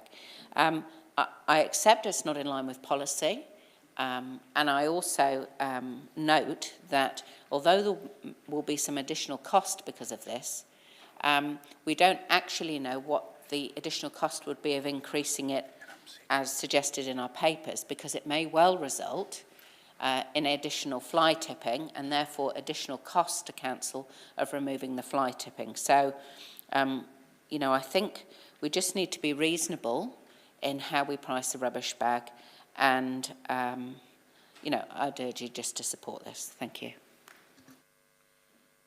Councillor Wood. Thank you, Mr Mayor, and I feel some sadness that Councillor Johnson and I often end up on opposite ends of the spectrum debating in this chamber, but if we look at the rubbish options that someone has available to them in this city, if you were to get 80 litres disposed of in a wheelie bin with Enviro Waste, that would cost you $11.60 per disposal. If you were to get 80 litres disposed of with waste management, that would cost you $9.50 per collection. If you were to buy 2 40-litre council bags to dispose of that 80 litres of waste, currently that costs you $3.90. At the increased rated option 2, that would cost you $4.40, option 1, $5, and to cover our costs, $5.40, which is still half of what our nearest, or around half of what our nearest competitors charge for the same amount of disposal. Under option 2, because I agree with Councillor Johnson, we need to make sure we keep costs down for people, but we need to do that where it's material. Under option 2, if we increase the cost of 2 40-litre bags to $4.40, or by to $4.40, assuming that somebody needed to dispose of 80 litres, that would be a 200. If somebody bought 200 bags a year at 40 litres, that would cost them an additional 50 cents. So it would cost them $50 a year assuming they bought 200 bags. Now, the average household does not go through 240 litre bags a year. I don't know the exact figure of what the average household may do, but I'm confident it wouldn't be at that level. Even if it was, that would be a $50 increase in a household's operating costs over the course of the year. My concern is the consequence of not increasing this within these costs being distributed throughout our organisation in other areas and the impact they may have on our other services. So I agree we have to look after our households and make sure we're not putting additional cost pressures on them, but frankly, it's a very, very minor cost pressure to put on people to help us cover the costs of operating. You've said it yourself, costs have inflated at different levels on different services, and this just happens to be one of those services where it's inflated significantly above the average. But we are, even if we went with our maximum to cover our costs of $5.40, we would still be around about half of what our competitors are charging. So my initial concern was if we increased our costs, we would decrease our users, and therefore our fixed costs would have to be spread over more people, and we'd end up in a cycle like the New Zealand Post is with a post stamp, where we have to keep increasing costs with less people. But given that even with these increases, we would still be significantly under our nearest competitors, I don't see that as being a consequence. In terms of fly tipping, there's two reasons that people would do that. One is cost, absolutely. The other is a lack of consequences for their actions. And it is difficult to enforce fly tipping in our community. But if we've got an issue with that, which we do, I would rather see our focus be on how we enforce fly tipping bylaws and ensure that people aren't doing it. We have monitoring at known hotspots. We have other methods we can look at. I would rather we had a discussion around that rather than simply keeping the cost down because we don't know the impact it will have on fly tipping. If we've got bylaws, we should look at how we enforce them in that regard. So, to me, even if we put it up to cover our costs, we're still massively under our nearest competitors, and I would see option 2 or even, frankly, option 1 increasing it to $5 to dispose of that for 80 litres as being in line with inflation and sensible. I would rather we act in line with our policy rather than arbitrarily acting outside of our policy for a reduction of what might be $50 in a household's operating budget over the course of a year. So, yeah, that's my view. Councillor Naylor. Thank you. I won't be supporting this, but for quite different reasons to what Councillor Wood has outlined. Our waste minimisation plan targets won't be assisted if we increase the subsidisation of our rubbish bags. I think that that would be a disincentive for people to make the effort to reduce their waste. I think the cost of rubbish bags is something that, if it matters to people enough, there are things that they can do to reduce the amount of rubbish bags they need. And in fact, the fact that we've got a smaller rubbish bag at a smaller cost, the 40 litre rubbish bag is only going up 25 cents to $2.20 a bag. I think that the options in the paper, if this motion fails, I'd be happy to support option 2 in the paper. I think it's a balance. I think it's definitely an important factor for us to consider the cost of living issues for people, but where there are ways that they can manage those costs by making different choices which are good choices and align with our policies around looking after our environment, then I think we need to factor that in our thinking on things such as this. Councillor Hancock. Oh, before I go to Councillor Hancock, Councillor Barden. Thank you, Mr Mayor. Thank you for colleagues for bringing this and traversing the diverse ranges of views in the room. I just wanted to speak to this idea of competition in the marketplace here, because I don't think that's, for me, that doesn't sit very well here. This isn't about people who want to dispose of 80 litres of rubbish every week. This is about people who are making some very difficult choices about very small amounts of money that are significant in their personal budgets. And one of the impacts of people not being able to afford a rubbish bag, whether it's a big one or a small one, isn't so much in fly tipping, but in the unintended use of our public rubbish bins, where you will see that in suburban centres around the city, where clearly people have brought their household waste and put it in the public rubbish bin because that gets collected for free. And those are the kind of unintended consequences of driving up what is a very small cost in the big scheme of council things. But when we look at the cost of servicing our public rubbish facilities, which all ratepayers bear, that will be where this one comes to bite. That will be what happens. We'll either see it in fly tipping for those people who have large amounts of rubbish, or electronics, usually, tyres, or we'll see it in the use of public rubbish bins, and all of those things come an additional cost to council, which it seems to me we can mitigate if we take this view. So I will be supporting the recommendation put up. Thank you. Councillor Hancock. Thanks, Mr Mayor. I've just got a couple of points to make, and one is to really just pick up on Councillor Bowen's point, and that is we're not actually in competition with any competitors, those that run wheelie bin services. This is actually a service that the City Council actually provides for our residents.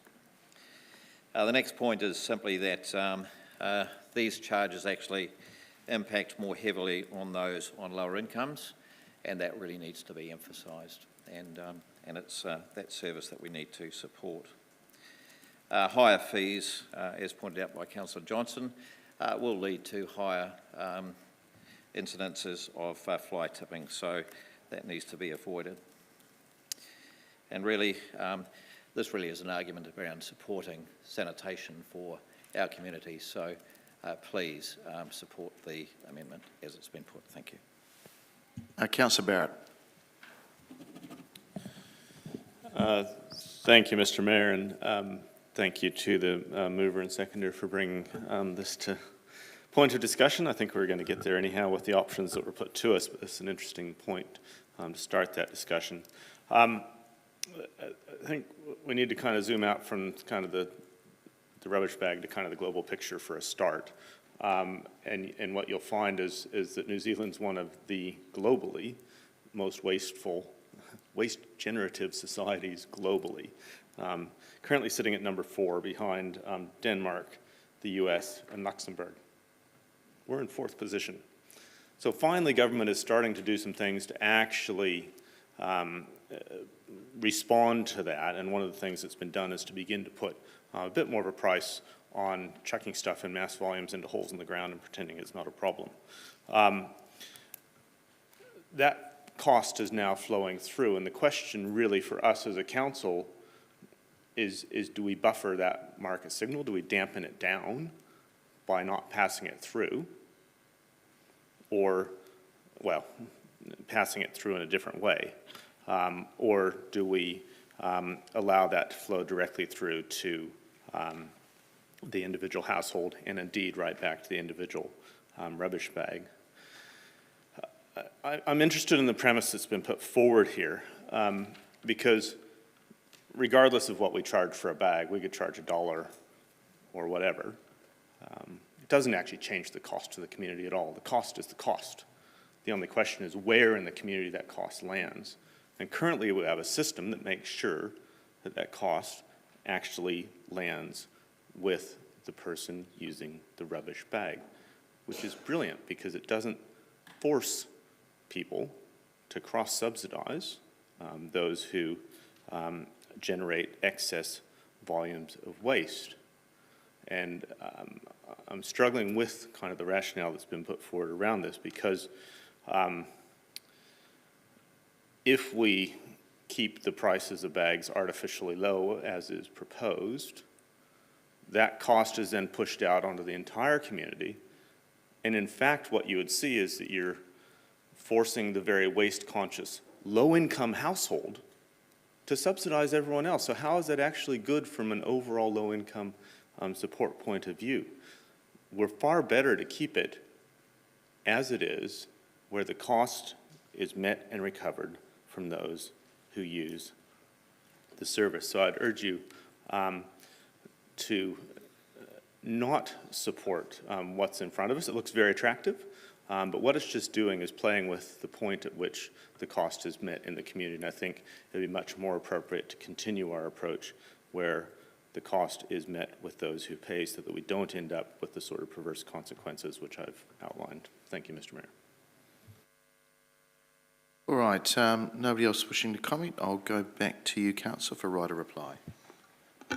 Thanks, Mr Mayor. I have been advised by staff that we can't deal with 5-cent increments, so I'm going to change it to $2.90 with the consent of the seconder. Thank you. Well, interesting debate. Sorry, councillor, so we'll just hold it, so it's $2.90. Yeah. And how do we deal with the small bag as well? I've just been asked that. And the small bag be option 2. Okay. Do you need that in the Yeah, same? we probably need to put that in there just so officers have a clear direction, if that's... Sorry, I did indicate that to staff. Yep, thank you. Thank you. Okay, so some interesting points raised in debate, and I think I'm interested that in the point of view that says that actually our focus on trying to reduce waste should be in trying to put the costs on those households that use a council rubbish bag, because we all know that it's those councils that pay for those households that pay for a 240 litre wheelie bin that are contributing the largest amount of rubbish every week. Yet those people are outside of our ability to influence because they pay for the service privately. So I'm not agreeing with the thought that our efforts in waste reduction should focus on the curbside rubbish bag. They should focus, I would say, much more firmly on those that have a huge capacity to provide waste every week. So I'm not buying the waste reduction goal argument.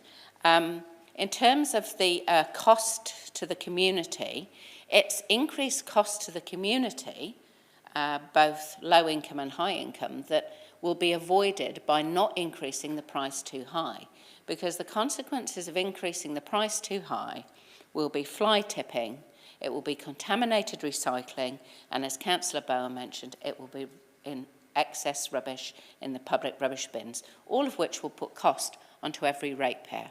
So I think the decision on this boils down to where you think the increased costs will fall, whether increased costs should go on the whole of community to deal with the consequences of putting up the cost of a bag too much or not. In terms of whether or not the small increase of 20 cents or 45 cents a bag is significant, as raised by Councillor Wood, I think it's easy, perhaps, if you are not counting the cents, to think that a cent increase is neither here nor there. But I'm very well aware of households in which the cost of a rubbish bag is not in their regular weekly budget. And that, in fact, trying to get rid of rubbish is a significant issue. You only have to look at some of the places and ways in which rubbish is dumped to know that the cost of a rubbish bag is a significant item to many people on a low income. And so I don't think we should dismiss that. So in consequence, I just think that this is a reasonable increase. It's an increase in line with inflation, and I don't think that we should be focusing on the cost to low-income households. We shouldn't be focusing on the rubbish that low-income households need to dispose of at the expense of all of the people who are paying for 240 litre wheelie bins, which somehow don't come into the conversation. Thank you. All right, thank you, Councillor. Look, we'll do this by division because there was quite mixed views in the comments, so it's just going to be easier for staff. So over to you, Hannah.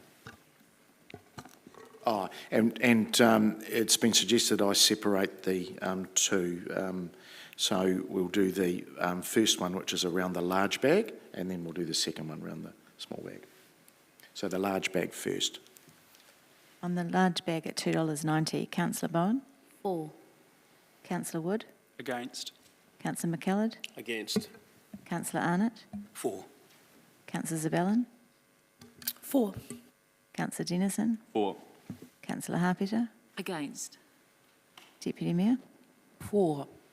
Councillor Meehan? For. The Mayor? For. Councillor Finlay? Councillor Naylor? Against. Councillor Barrett? Against. Councillor Fitzgerald? For. Councillor Johnson? For. Councillor Hancock? For.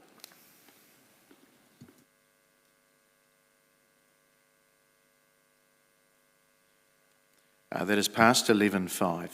We'll now go to the small bag.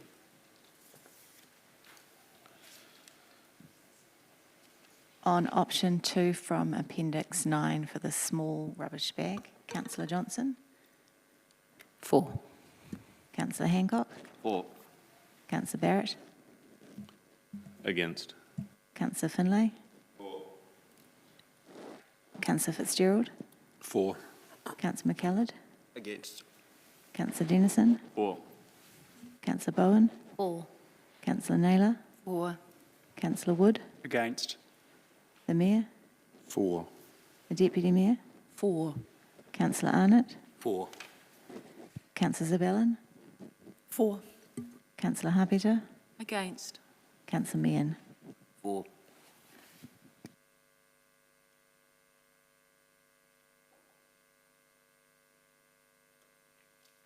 As carried, or passed 12-4. Now we have another additional recommendation, and we'll just get that up on screen before we go to the substantive. And this is around the Ashurst transfer station rubbish disposal, that council adopt option 2 with any increases capped at a maximum increase of $25 of the current trailer charges. Councillor Dennison. Thank you, Mr Mayor. Just looking across these fees in general, they are starting to hike up, but in this case, those trailer fees are going from an average increase of 34%. And they just look staggering, to be honest. And when I'm looking at the narrative on page, the earlier page on 260, in the third paragraph, it says the current shortfall is 9,000, and without any change, it's going to go to 15, yeah, that's right, which is a difference of 6,000. So to help moderate that, I'm suggesting that we cap it at 25. Instead of trying to get to the recovery in 2 years, let's take a more staggered approach rather than freaking our Ashurst friends out with those 34% proposed increases. And what's proposed is capping it at $25 increase to those trailer charges, which on average across that would be still a 20% increase. And so I just think that's fair and reasonable without making massive jumps, and for us to keep an eye on this and make a more moderate increase to achieve the shortfall. Thank you, Mr Mayor. Thank you. Councillor, are there anybody else wishing to comment? No, there isn't. You don't need a right to reply. Right. So we will just, I just think we can do this with a vote of hands. So we have the Ashurst transfer station rubbish disposal amendment, notice of motion there. So we'll just do this with a show of hands. All those in favour? Against? Just note that one. And that's passed 15-1. Thank you. Okay, we'll come back to the...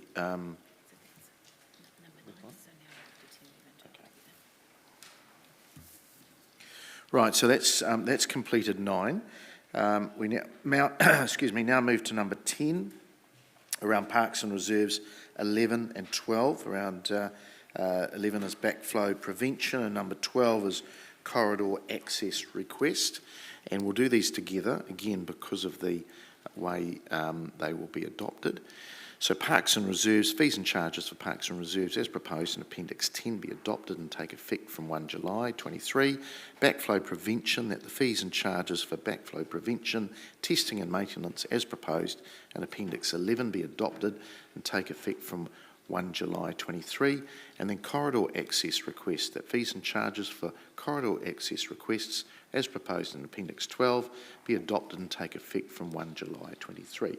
I'm happy to move those. Seconded by the Deputy Mayor. Are there any comments to these? There being none, we will vote. All those in favour? Against? And that's carried unanimously. Thank you.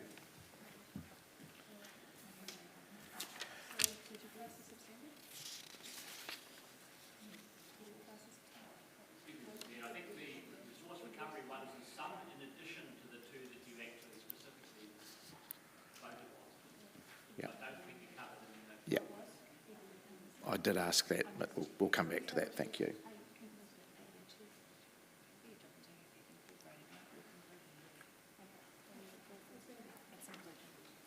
So it's all right. We're fine. Okay, it's been included, so we'll double check that again just in a break as well. So we are now moving forward to, so that's our fees and charges done, thank you. Now moving to number 8, which is the adoption of local governance statement, and Hannah or Sarah is dealing with that. That's page 279.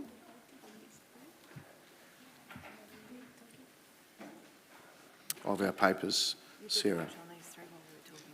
Yes. Yeah. Yes.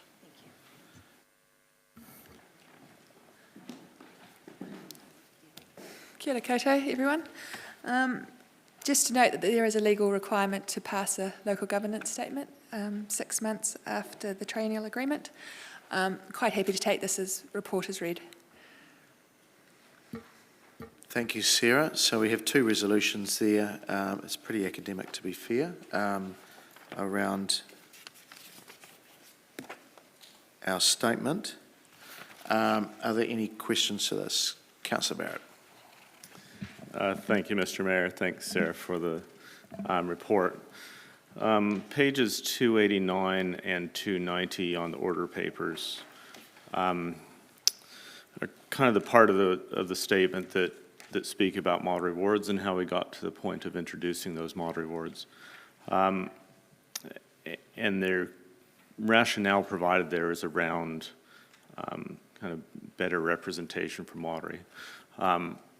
It's, however, silent on the treaty as being a foundation for that. And I just wanted to inquire why it was communicated in that way and why we didn't reference back to the treaty being a foundation of the rationale. I think I'll let Hannah answer this. She wrote this bit, so.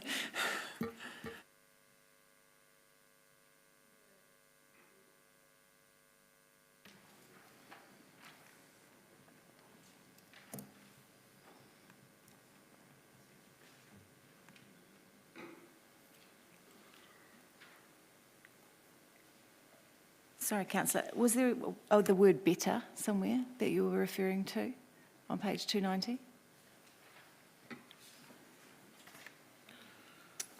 Just looking myself. I think it's kind of right on the cusp of 289 and 290. The option of model rewards was developed to enhance the role of Māori in local government.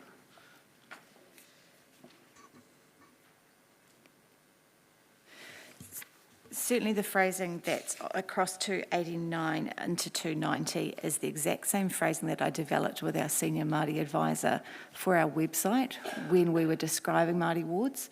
So I haven't actually edited that in particular for the local government statement, and I did compile it upon his advice at the time, referencing. Unfortunately, the Local Government Act does not reference the treaty, and therefore we were referencing back to the Local Government Act, which is where we are required to facilitate participation. Okay, thank you for that, Mr. Mayor. Okay, no further questions. Thank you. Look, we have the adoption of our local governance statement for 2022-25, and we resolve that Council adopt the local governance statement 22 to 25, Appendix 1, to replace our former local governance statement 219 to 22. And number 2, that Council delegate authority to the Chief Executive to make any minor amendments to the local governance statement 22 to 25 to keep it up to date. I'm happy to move that, seconded by the Deputy Mayor. Being no comment, we will look to vote. All those in favour? Against? That's carried unanimously. Thank you. Right, we will move through to number 11, 12 and 13. And these are around information reports. We're going to move these together. The first one is around page 251, and it was from our former March papers, and it's around for noting our council submission on the sale and supply of alcohol, community participation amendment bill. Number 2 is around, again, our council submission to the inquiry into the 2022 local elections, and number 3 is around our submission on the local government, Logoima, official information and meetings amendment bill. I'm quite happy to move those. They're for information noting. Thank you. Second by the Deputy Mayor. No comments. We will look to move those together. All those in favour? Against? And that is carried. Thank you. We move now to the Council's work schedule on page 321.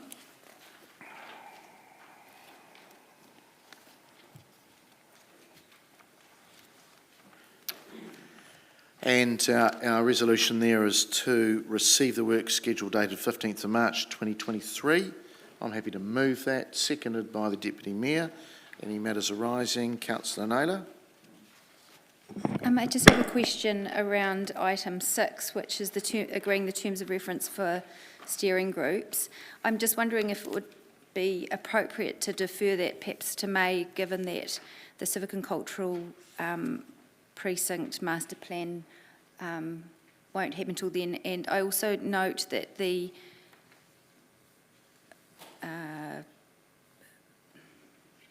terms of reference of steering groups. So this one, sorry, I thought this, does this one also include our reference groups?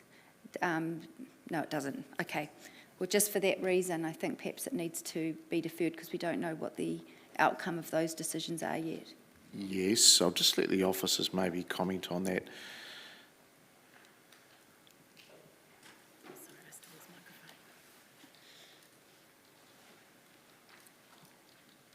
Through you, Mr Mayor, yes, certainly in terms of the Civic and Cultural Precinct Master Plan, it would be sensible for the terms of reference for that to be developed in following consideration of the item that's been deferred a couple of times. I can't speak for the Streets of People and Nature Calls, but Bryce may want to comment on those.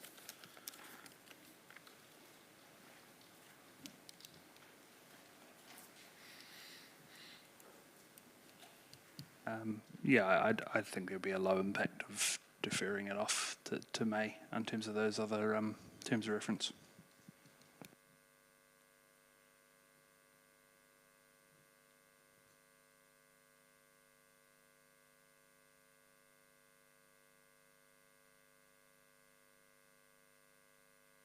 Cool. No, that's fine. We can push those out and get some more direction from council on those. So we'll just alter that to the May meeting.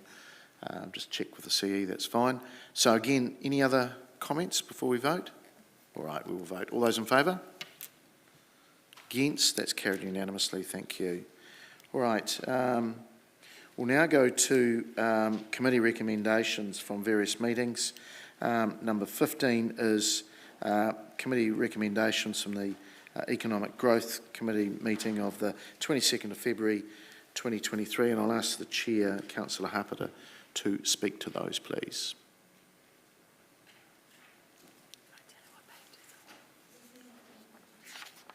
Page 325.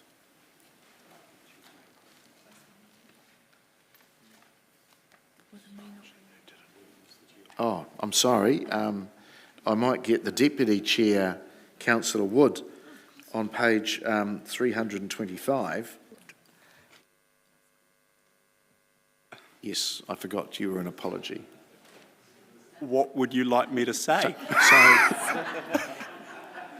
Stand up, whatever you say.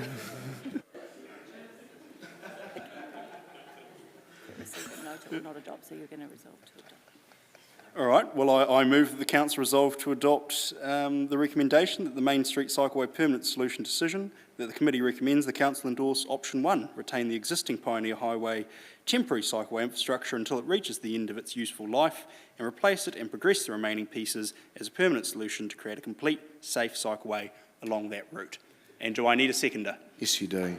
I look to Councillor Dennison. Thank you, Councillor Wood. Should have added I threw you under the bus as well. All right, are there any matters arising from that? There being none, we will vote. All those in favour? Against? Abstain? Thank you, Councillor. All right, we will go to number 16, which is around committee recommendation from Culture and Sport of the 8th of March 2023. I'll go to the Chair, Councillor Barn. Thank you, Mr Mayor. Colleagues, to note that we're only moving clause 623. Clause 823 in your papers was included by error because that's covered within the delegation of the committee to make those decisions. So I would like to move that the recommendations from Culture and Sport Committee, Part 1 Public, held on the 8th of March 2023, 623 Victoria Esplanade User Group Amendments to Term of Reference be adopted. Seconded by the Deputy Chair, Councillor Mayor. Thank you. And look, I'll just make a comment because I was not at that meeting, being in Wellington on council business, but just like to give you a forewarning that I will put up a notice of motion at the next meeting with extra information that will help that discussion. So we'll do that at the April meeting. All right. Are there any matters arising from this particular clause? Councillor Barrett? Thank you, Mr Mayor. Perhaps I should have had my ears a bit more attuned, but I was trying to understand the Chair's explanation there. So is it that we had an item of business on the agenda that in fact wasn't within the delegations of the committee? The reasoning for not moving 823 is that those recommendations are to note and to instruct the Chief Executive, and both of those things are within the delegated authority of the committee, and therefore don't need to be signed off through Council. Thank you. Councillor Naylor. Can I just check the accuracy of this recommendation? I wasn't present at the meeting, but did watch it online, and I thought that Councillor Harberter moved an alternate that was supported, which is different to what is included in our papers. I thought that this vote failed. Is that correct? No, that the item 2 is the alternate that was moved by Councillor Harberter. Oh, so that was just a note. Sorry, apologies. Yes, and that was for the Chief Executive to provide a report, which is within the delegation of the committee. Thank you. All right. Okay, so we are just voting on what's on the screen there. All right, all those in favour? Against? Abstain? All right, that's carried with one abstention. All right. We will now move into part 2 and we will exclude the public. Where is that? Oh, I haven't got them here. Okay, so what is it for? So you're just in the minutes and the region. Yeah. So we're excluding the public for matters of... Oh, okay. Yeah. All right, so Council resolves that the public be excluded from the following parts of this meeting because of reasons out of privacy, and I'll look to move those, seconded by the Deputy Mayor. If there's no comments to the contrary, I will ask for the vote. All those in favour? Against? And that is carried unanimously. Thank you. All right.